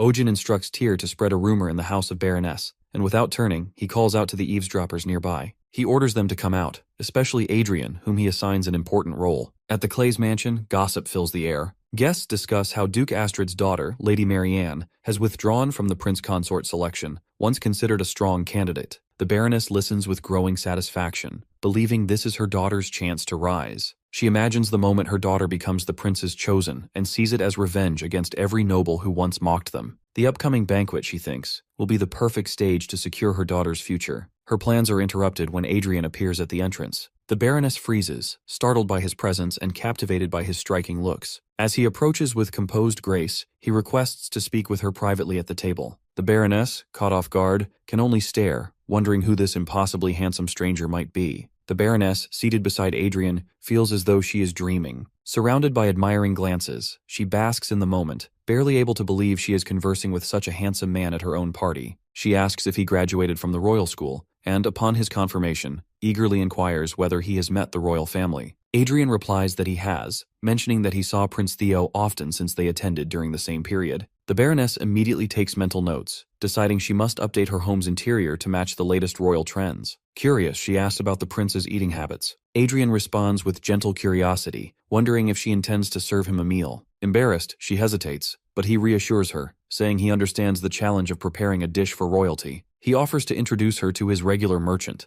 a secretive trader who only serves the upper class and deals exclusively in rare, high-quality imported ingredients. The Baroness, astonished and delighted, declares she wishes to meet this merchant right away, considering it an unexpected stroke of luck. Adrian escorts her to a small cottage, introducing it as the merchant's meeting place. The Baroness is disappointed by its humble appearance, but her thoughts are interrupted as two figures step forward and introduce themselves as Louis Vuitton and Chanel, none other than Selina and Ojin in disguise. Our protagonist welcomes her warmly, and Selina comments that she has arrived at just the right moment. The Baroness, wary, suspects they might be con artists. Ojin presents a dessert, describing it as the latest sensation among foreign nobles, a devilish confection called tanghulu. The Baroness examines the glossy skewered fruit and hesitantly takes a bite. Instantly, her doubts vanish. The crisp sugar shell shatters with a satisfying crack, releasing a burst of tangy juice that floods her senses. The sweetness and acidity combine perfectly. She is overwhelmed by the taste and silently admits to herself that these people are genuine first-class merchants. Once she's impressed, Ojin smoothly shifts the topic, mentioning a rumor that she recently acquired a rare ingredient known as the Plant of Immortality. The Baroness is startled, but our hero continues, describing it as the chickpea of eternal youth, an ingredient said to slow aging, improve health, and even prevent ailments like constipation and hair loss. Enthralled, the Baroness demands to purchase them all, but Ojin explains that every batch is already reserved. Adrian insists that, as a regular customer, they should make an exception. Our boy hesitates, claiming the reserved stock is meant as a gift for the prince from another customer. The Baroness, alarmed, asks if that customer has a daughter of marriageable age. When our protagonist confirms, she realizes the rival's intent, to win the prince's favor through this rare delicacy. In desperation, she offers to pay 10 times the price. Ojin, feigning nobility, refuses to sell for money alone, claiming that their trade is guided by the pursuit of truth, love, health, and peace. Selina suppresses a sigh at his performance, while the Baroness feels ashamed for exposing her greed before such admirable people. Adrian intervenes again, suggesting that surely compassion requires selling the goods to someone in greater need. The Baroness looks at him, touched, while our hero reluctantly agrees to make an exception and sell the chickpeas. Before she leaves, Ojin warns her of a crucial precaution. The chickpeas, he claims, contain the mana of the great big fire chicken, the divine ancestor of all fire chickens. Therefore, anyone consuming them must avoid all chicken-related foods for a time, or else suffer reversed effects: rapid aging, disease, constipation, and hair loss. Though none of this is true, the Baroness is horrified. The thought of being unable to eat chicken torments her, but the fear of losing her youth is even worse. She decides to keep the beans and abide by the restriction. Adrian jokes about older men obsessed with vitality, and our protagonist plays along, mocking the superstition. The Baroness nervously agrees, calling the obsession with fire chicken outdated. Later, back at the clinic, the plan succeeds. Pop is safe. Tyr beams with relief and gratitude, thanking our hero for saving her companion. Ojin smiles, saying it was nothing, and hands her a custom carrier made from the money gained from Baroness Clays. He explains that it will help prevent future mishaps. Tyr, moved, calls him her lifelong benefactor. Our protagonist laughs modestly, saying she can call on him anytime for help. Meanwhile, the mandrake sulks in jealousy as Pop enjoys the attention. Ojin offers Tyr a part-time job caring for animals, and she eagerly accepts. Just as the mood lightens, Pop suddenly tries to swallow the mandrake whole, sending everyone into a panic. After restraining him and securing him in the cage, our protagonist reminds Tyr not to bring Pop along when she starts work. Turning to Adrian, our hero hands him payment for his cooperation. Adrian is surprised by the amount, but Ojin quickly clarifies that medical, lodging, and other fees have been deducted, leaving only 312 silver. Adrian, outraged, grabs our boy by the collar, calling him a con artist for charging so much. Selina interrupts, reminding Adrian that the treatment was effective. Adrian immediately shifts tone, complimenting her skill and thanking her for the recovery he felt after taking her prescribed medicine. Selina promises him an additional prescription to maintain his condition, and he accepts with a smile. After Adrian leaves, Selina questions whether it was wise to let him go. Our protagonist admits that Adrian's medical abilities are decent and that he works well with her. Still, he brushes off the idea of recruiting him for now. Selina remarks that his greed for money has reached its peak and predicts that Ojin will soon regret this decision. Prince Theo sips his tea, listening as talk of the upcoming hunting competition drifts through the room. Baron Doyle kneels in apology, explaining that he has searched for an opportunity to secure the Monoceros, but the hospital is never empty. Theo scorns such half-measures and demands a bolder plan, to present Sunja the Monoceros proudly before everyone and seize power with its aid. He warns the Baron that failure will leave him in a perilous position. A sudden commotion interrupts. The Baron's pet, Magma, grows restless at feeding time and lunges for a dish of chickpeas brought in by a servant. The wolf devours them, prompting Theo to erupt in anger while the Baron bows and vows restitution, promising tenfold amends as he scrambles to appease the prince. Meanwhile, at Ojin's clinic, a recent surgical patient is recovering. The staff warn owners that accidents can happen as animals wake from anesthesia and caution them to watch closely. Tyr returns with concerns about Pop's younger sibling, Cheap, who is lethargic and coughing. Ojin examines Cheap, notes a mild cold with muscle weakness, prescribes daily medication, and urges careful care. When Tyr returns the next day reporting no improvement, and that her dog has now fallen ill too,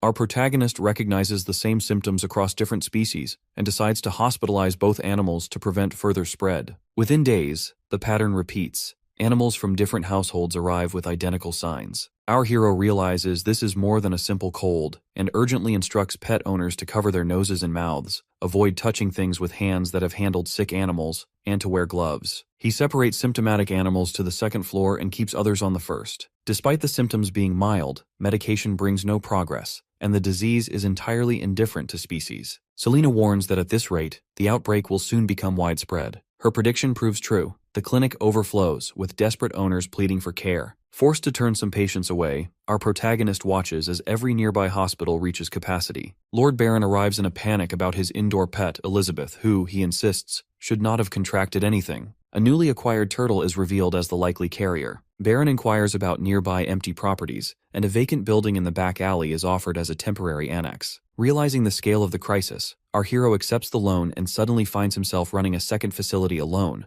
treating patients across 2 sites and wondering how he can possibly manage without another doctor. Over at Adrian's hospital, he notices an empty ward and asks why patients are scarce. His assistant explains that the town is facing an infectious outbreak and predicts a call for support. Soon after, a letter arrives from Ojin requesting aid. Bring spare medicines and equipment, with a curt offer of 2 gold per hour and a potential performance bonus. Adrian initially bristles at the tone, intent on burning the presumptuous letter, but then he sees a line mentioning Selena collapsing from overwork. Conscience overrides pride. Adrian announces he will leave until the war against the pandemic is over, reasoning that where disaster strikes, a doctor must go. His assistant falls silent, recognizing the gravity of the decision. The first epidemic sweeps across the land, prompting Pio to gather everyone inside the clinic and announce strict isolation measures. Any animal showing symptoms must be quarantined, and unnecessary outings are to be avoided. Questions arise about when each patient's cough began, and records quickly pile up. Adrian continues examining patients after 12 hours of non-stop work, noting swollen throats but, in some cases, ruling out the epidemic. Selena is buried in 26 hours of drug testing, while our protagonist tends to a weak rabbit after 18 hours of continuous treatment, gently finishing the checkup as exhaustion weighs on the entire staff. Schwein arrives with Max, reporting that 2 more cases have appeared among the hunting dogs scheduled for the upcoming competition.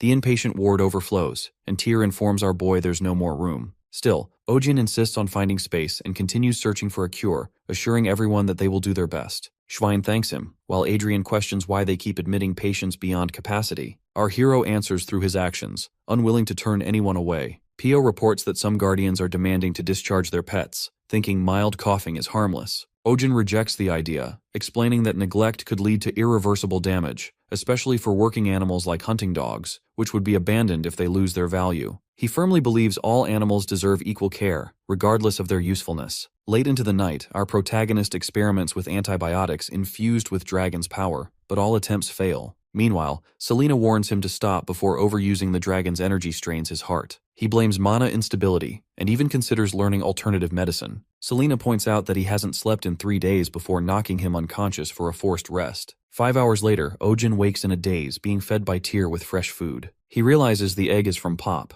a healthy chicken who hasn't caught the epidemic. Tyr mentions that both Pop and Sunja are fine despite exposure. Suddenly, our hero connects the dots, running through every possible shared trait, diet, blood type, temperament, until his eyes fix on Sunja, who is being spat on by the mandrake, just as the mandrake spat on Pop. That's why Sunja and Pop didn't develop the infection. Using a sample of mandrake saliva mixed with that of an infected animal, Ojin observes the gray experimental leaves turn green, confirming a cure. The clinic erupts in relief as our protagonist and the team praise the mandrake for saving countless lives. Now comes the issue of mass production. The team debates methods, pressing, diluting, but Selena prepares a sweet nutrient drink mixed with diuretics. The mandrake gulps it eagerly, saliva dripping from its leaves in abundance. Ojin marvels at how quickly they can now collect the essence and begin synthesizing the medicine. By morning, the epidemic subsides. Max's cough fades and his strength returns. Our boy feels deep relief while administering the final vaccine doses. As he finishes the last prescription, heavy knocks thunder against the clinic door. Voices from outside announce that Lord Baron has arrived and demand our hero's arrest. Baron arrives at the clinic with his men, drawing a confused crowd that murmurs questions about the scene. Ojin opens the door calmly, meeting the Baron's gaze as the noble declares his arrest for spreading an animal epidemic and exploiting treatment fees. Our hero's expression tightens, recalling the lie he once spun to protect Sunja. He points to Sunja's fading M-shaped mark as proof of his success, Recognizing that the accusation is just a pretext, the Baron's true goal is to seize Sunja. Pio steps forward, defending Ojin's integrity, but the Baron dismisses his words angrily. Our protagonist ends the argument, agreeing to go quietly, but insisting on sedating Sunja first. The Baron hesitates, then relents. Ojin quietly signals Selena to prepare for an escape using magic. Selena misunderstands, readying herself to strike instead. Once Sunja is sedated and placed in the cage, a faint light flickers from our protagonist's ring finger, the signal. Selena acts, not with magic, but with a sudden punch that sends one of the Baron's men collapsing. She grabs Sunja and flees into the crowd. The Baron orders his men to pursue, prioritizing the cat over Ojin. Our hero recognizes their intent, confirming his suspicions. The Baron seizes Ojin by the collar, threatening destruction, but Pio steps in, refusing to let the clinic be damaged. Adrian moves forward to shield Pio, forcing the Baron to withdraw under the watchful eyes of the onlookers. The men take Ojin away. Our boy entrusts the clinic to Pio and Adrian, hoping that Selena can keep Sunja safe. Rumors soon ripple through the city that Ojin, once the hero who fought the Monoceros, is responsible for the epidemic. The Baron announces a public trial, drawing attention from every corner. In prison, our protagonist rests briefly after days of exhaustion, until the Baron and his wolves arrive. The Baron demands the location of the cat and the elf. Ojin remains silent, inwardly relieved, knowing that Selena and Sunja have escaped. The Baron threatens violence, gesturing toward his growling wolves. Our hero observes Magma trembling, his posture uneven and signs of pain clear. He examines the wolf briefly, noting blood in the urine and lethargy. Diagnosis reveals a severe hernia, neglected for far too long. Ojin concludes that immediate surgery is necessary to save the animal's life. Outside the mansion, Selena hides with Sunja, who grows increasingly restless. Selena steadies her grip, whispering reassurance with quiet determination that our hero is still unharmed. Ojin diagnoses Magma with a hernia and immediately orders the wolf to be moved to a clean room for emergency surgery. He directs the preparation of tools, medicine, and anesthesia, maintaining a calm authority as the procedure begins. Once anesthesia has taken effect and the area is disinfected, our hero starts the operation with steady precision. The Baron stands nearby, watching anxiously, while a servant hands over a protective apron and gloves to minimize infection risk. Throughout the surgery, our protagonist keeps tight control, requesting temperature checks, timing the next dose of anesthesia, and insisting on proper sterilization of each instrument. The Baron grows tense, unsure whether to trust Ojin's judgment, and outside the room, he finds himself questioning the diagnosis, until a memory surfaces of Magma's mother, who died with similar symptoms. Staring at her portrait, realization dawns that she too suffered from the same condition. Meanwhile, in the Baron's office, petitions demanding Ojin's release begin to pile up. Among them is a letter from Lady Marianne Astrid's family, threatening to report the Baron's false accusations to the king unless our protagonist is freed. Servants voice their outrage, alarmed by the mounting backlash. The surgery concludes successfully. The Baron rushes to see his companion breathing steadily as Ojin calmly explains the regimen. A week of medication and a future appointment for suture removal. Finally, exhaustion overtakes our hero, and he collapses onto a nearby sofa, succumbing to sleep after days of relentless work. The Baron notices the raw marks left by handcuffs on Ojin's wrists and quietly instructs that they not be used again. Back in prison, our protagonist drifts into a dream. He finds himself surrounded by the warmth of home. His parents' voices echo faintly. His mother frets that his clinic must be struggling again, while his father laments his stubbornness, recalling how Ojin rejected medical school to become a veterinarian. He questions what's so noble about tending to animals, yet our hero, in the dream, feels only peace. An animal appears, pressing against him, something between a cat and a lion, warm and comforting. Elsewhere, Theo confronts the Baron about the missing Monoceros. The Baron reports that it was taken by the Etherean Order, revealing that Selena was an agent of theirs. Reports confirm her involvement with suspicious groups of elves. Theo's anger erupts, condemning the Baron's incompetence. The Baron apologizes and, hesitantly, asks whether Ojin should now be released, mentioning the mounting complaints from both nobles and commoners. Theo, weary of the matter, allows him to decide. At the mansion, our hero is freed. Before leaving, he instructs the servants to return with Magma in 3 days for stitch removal and hands over a list of precautions. A servant mentions another patient, a hunting dog with bad knees, and our protagonist agrees to examine it soon. Stepping outside, Ojin finds his friends waiting at the gate. Shock and relief wash over him as they reveal they were prepared to storm the castle if his release had been delayed any longer. He thanks them, and moments later, Sunja, Mandrake, and Pop rush forward, enveloping him in a joyous embrace. Selena stands nearby, safe and smiling. Holding Sunja close, our hero recalls his dream and the figure so much like her, reaffirming his conviction that becoming a veterinarian was the right choice. From a window inside the mansion, the Baron watches silently. His servant nervously asks if they are truly letting Ojin go. The Baron's gaze lingers on the scene as the servant insists something strange happened in the cell.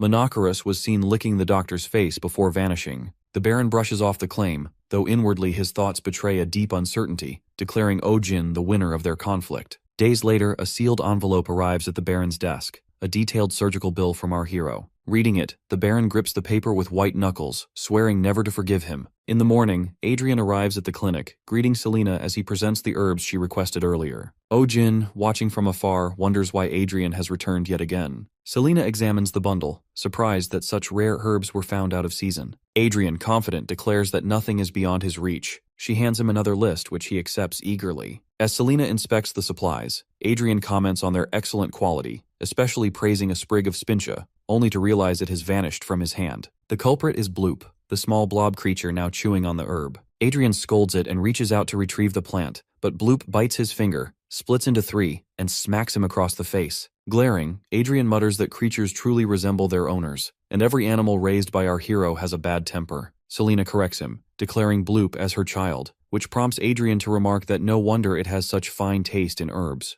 Bloop smirks mischievously, and Adrian freezes, realizing the creature just smiled at him. Selina places Bloop into a cage to contain his antics. Inside the clinic, Bloop, also known as Ping Ping, is no ordinary blob. He narrates his dominion with pride, claiming the herb room on the second floor as his territory. Among the hundreds of animals passing through each day, only two beings truly hold authority, himself and Kim Sunja, Ojin's right hand and the hospital's enforcer. Though Sunja possesses unmatched physical strength, she dares not provoke him. Within Ping Ping's forehead lies a vision core capable of multiplying his body infinitely, spreading calamity upon those who anger him. When they first met, Sunja sensed his danger and attacked, but Ping Ping revealed his power, silencing all resistance. Since then, he has lived comfortably under Selina's protection, sharing rule over the clinic with Sunja. Later that day, an owner rushes into the clinic with a lifeless pet struck by a carriage, pleading for help. Ojin examines the small body, finds the airway clear, and orders timed compressions. He performs CPR methodically, ignoring the owner's disbelief. Moments later, the animal coughs and breathes again. Shock turns to awe as the owners proclaim it a miracle, while Ping Ping observes from his cage, marveling at our hero's ability to bring life back from death. Ojin requests a single leaf from Mandal. Ping Ping, disdainful, recalls Mandal's lowly status as Sunja's minion and mocks its pitiful dancing. Mandal glares back, prompting Ping Ping to taunt him further, amused by the lack of response. Night descends, and Ping Ping resumes his self-imposed training, running on his wheel until he divides into 3 copies, creating chaos throughout the clinic. He admires his stronghold,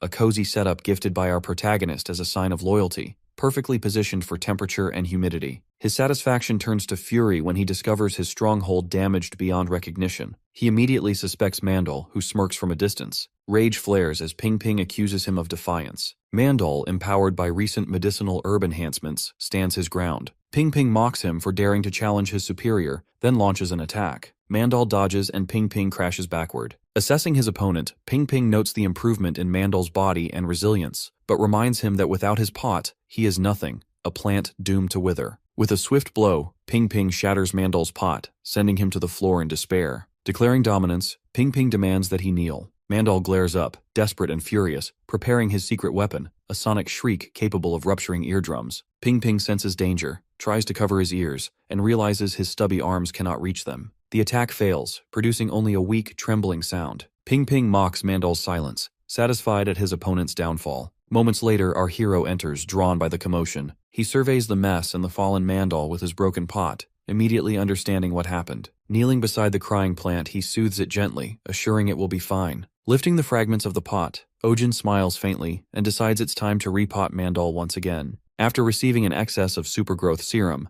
Mandal grows to 1.5 times his original height. Our hero prepares a larger pot for him, layering it with top-grade soil and finishing with premium organic nutrients. Yet, as Mandal settles into his new home, he quickly appears unwell. Ojin examines him closely, puzzled by the lack of response. Selina, watching silently, suddenly plucks one of Mandal's leaves. The action startles our protagonist, who turns in shock. A quiet cry erupts from Mandal, echoing through the clinic. He flinches, covering his ears, while Selina freezes, equally startled. After a tense silence, Mandal gives a weak response. Our boy concludes that frequent removal from his pot dulled Mandal's voice, and reassures him it will return naturally over time. The following day, Mandal looks even worse, leaves drooping, surface pale, and signs of accelerated aging spreading. Ojin's worry deepens, fearing Mandal might wither completely. Selena wonders if the fertilizer was insufficient and suggests adding more, but before she can act, Pio steps in, warning against ignorance. She insists that replacing the entire soil caused Mandal's rejection. The soil, familiar to Mandal, is like his lifeblood.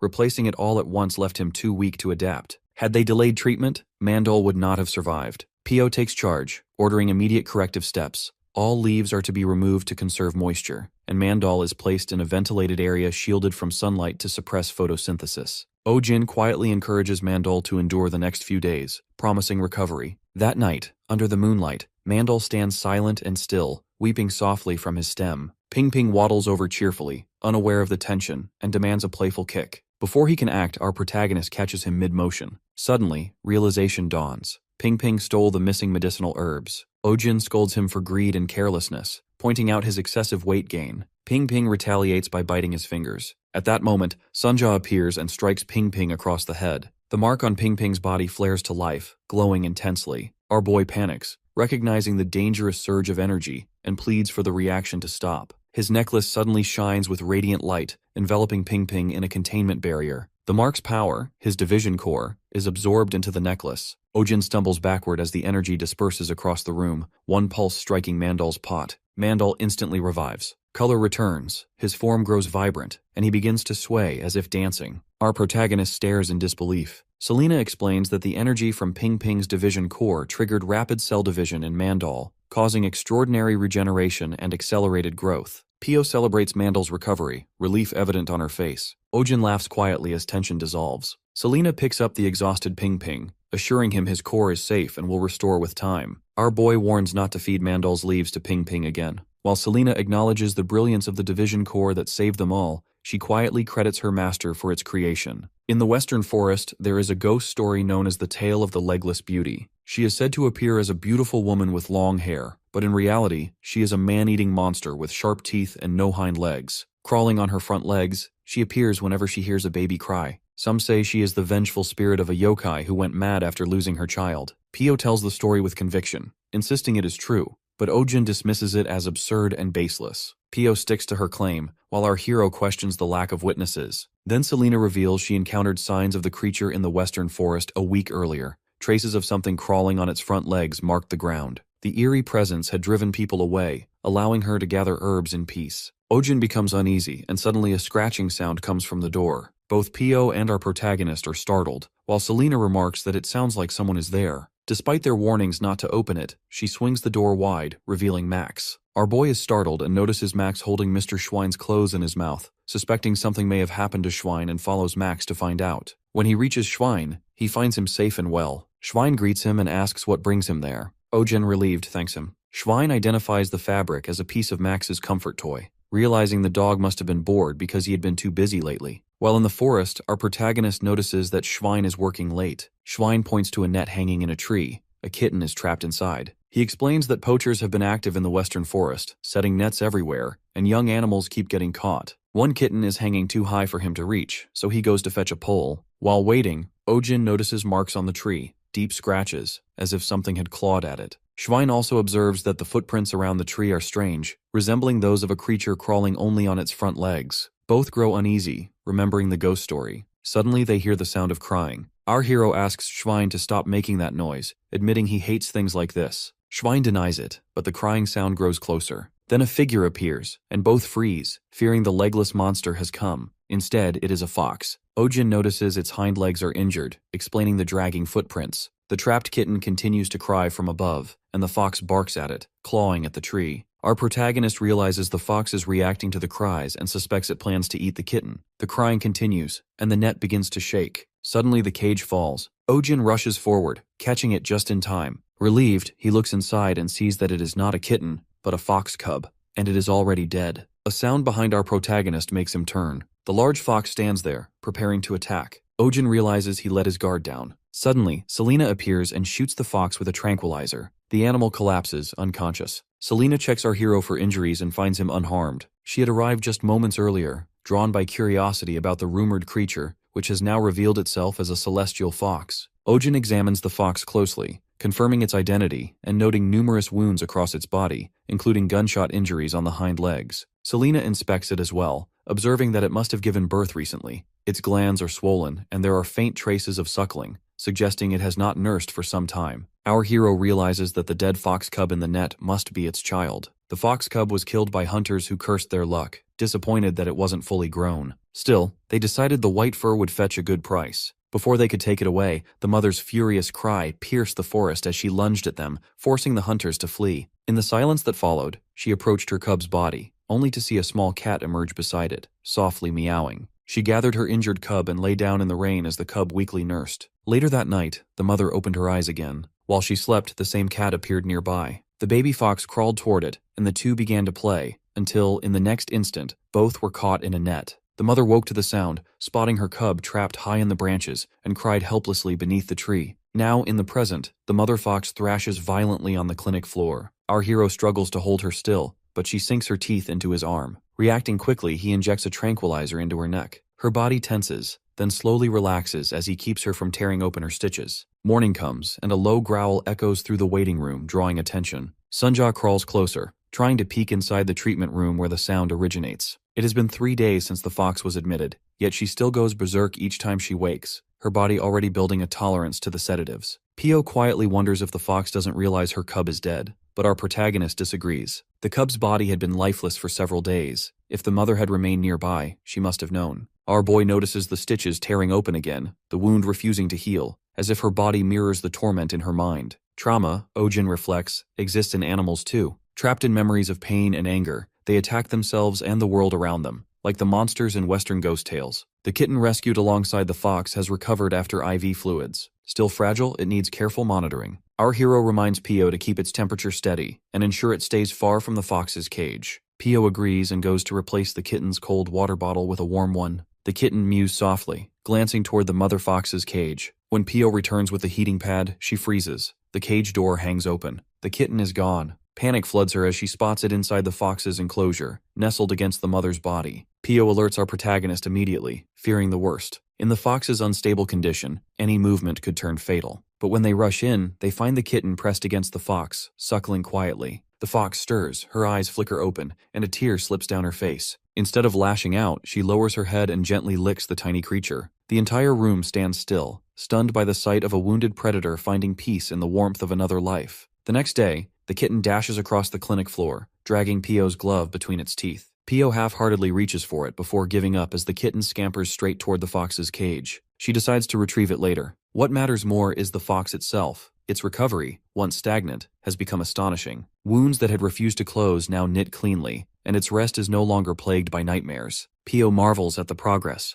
unable to believe the creature once thought crippled now moves its paws again. The nerves, still alive, have begun to regenerate. Our hero watches quietly, reflecting that he cannot restore all that humans have taken, but at least he can return a fragment of what was lost. When the fox and kitten are finally released, they step into the forest together. He bids them farewell in silence, hoping never to meet again under such painful circumstances. The fox glances back once, as if in acknowledgement, before vanishing into the trees. In time, rumors about the monster in the western forest fade away. A gentler tale takes their place, a story of a white fox roaming with a small cat always by its side. Meanwhile, in the clinic, the mandrake stretches proudly in its pot, drawing curious stares. Visitors whisper about the strange radish-like plant moving on its own, speculating whether it's the hospital's guardian spirit. Some insist it's a mandrake, while others claim the true guardian is a terrifying cat rumored to silence even wild beasts. Annoyed by the chatter, the mandrake stomps toward Sunja's food bowl and flips it over in defiance. The crowd gasps. How dare it challenge the cat's authority? Their shock deepens when Sunja herself appears, eyes glinting. The mandrake freezes in dread as she advances. She leaps forward, but instead of attacking, coughs up a hairball right on top of it.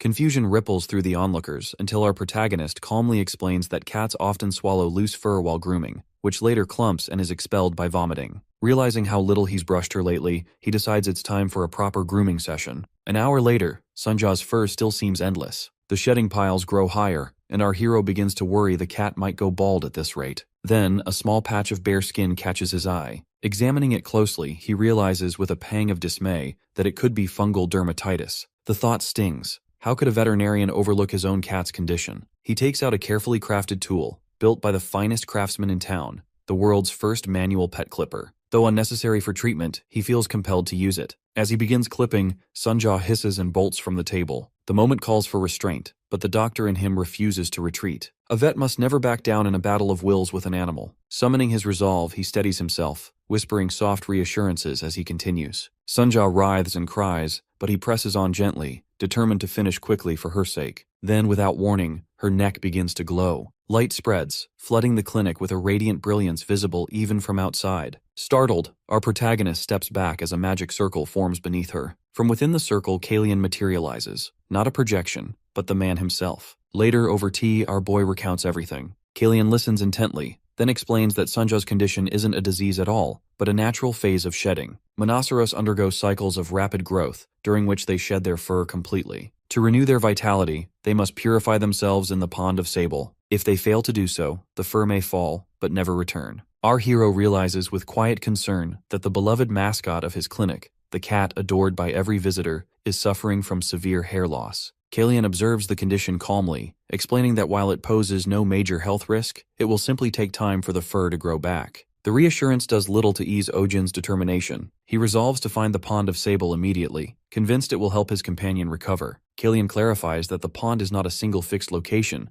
but a type of lake rich in mana and spiritual energy, home to sable seals that feed on it. There is one in the Belmore region, though it lies within a protected zone controlled by the Etherian Order, perilous for ordinary travelers. Unfazed, our protagonist insists they depart at dawn. Selena voices her concern, warning that the journey is dangerous, but Kalian agrees to act as their guide. He asks about the clinic, yet Ojin assures him the patients will be fine. Adrian will oversee everything in his absence. By morning, they reach the western forest. The land feels like a living myth, dense, hushed, haunted by countless ghost stories. Strange lights shimmer between the trees, and even the air hums with mana. Few dare to walk here. Soon they spot a red flower slithering, and Kalian notes that the lake must be close. Ojin crouches beside an unfamiliar blossom, remarking on its unusual shape, but Selena warns him not to touch it. The sable seals release toxins when disturbed, and countless other dangers hide among the roots. Suddenly, Sunja trots up proudly, a snake dangling from her jaws. Our boy bends down, stroking her in praise while Selena carefully removes the snake. The serpent's body bears a distorted human face, a face snake, rare and deadly. Ojin shudders at the sight and quickly places Sunja inside her case to keep her out of further mischief. Kalian chuckles quietly, noting that the cat looks thoroughly offended by the restraint. When they reach the lake, the surface glows with soft luminescence, mana swirling beneath like liquid starlight. Even our protagonist, accustomed to the extraordinary, is briefly left speechless. Entranced by its beauty, he decides to enter the water alone. Kalian protests, warning it's too dangerous, but Ojin insists. Cats become extremely wary when exposed, and the presence of others would only cause more distress. She barely tolerated being groomed. A bath would be even worse. Kalian relents, invoking the blessing of the water spirits. His chant summons the protection of Celestian, cloaking Ojin in enchantment and granting him gills that shimmer faintly under the mana light. Now untouched by danger, our hero takes a steady breath, steeling himself. Joking under his breath, he admits he would rather pass out than face what comes next. Still, he gathers Sunja in his arms, coaxing her gently with treats as they descend into the glowing pond. The cat's paws skim the surface, and instead of panic, calm spreads across her features. The sight amazes him. A thought forms. Perhaps this is the mythical water attribute cat, the kind said to appear only to those whose families have performed 3 generations of good deeds. Sunja drifts gracefully beneath the water, her fur glinting like flowing silver. The sight melts our hero's composure, leaving him wishing for the conveniences of his old world. Cameras, barbecues, cold beer, or coffee, anything to preserve the moment. The lake sparkles around them with bubbles of mana that burst like carbonated light. As our protagonist brushes her fur, it begins to peel away in translucent waves, as if she were shedding not just hair but skin. Ojin marvels at the transformation until the soap slips from his grasp, drifting toward a patch of strange flowers. Reaching instinctively, our boy realizes too late that he has touched the poisonous Sabelsia. A sting flashes across his hand, and the world blurs. The water collapses into darkness. When Ojin opens his eyes, he's no longer in the lake, but in an unfamiliar place. Our protagonist looks around in confusion, whispering to himself in disbelief. Then, a massive paw rests on his shoulder. Turning slowly, he finds a lion standing behind him, its golden eyes calm and unblinking. He freezes, the question forming on his lips. Who is this creature that stands before him?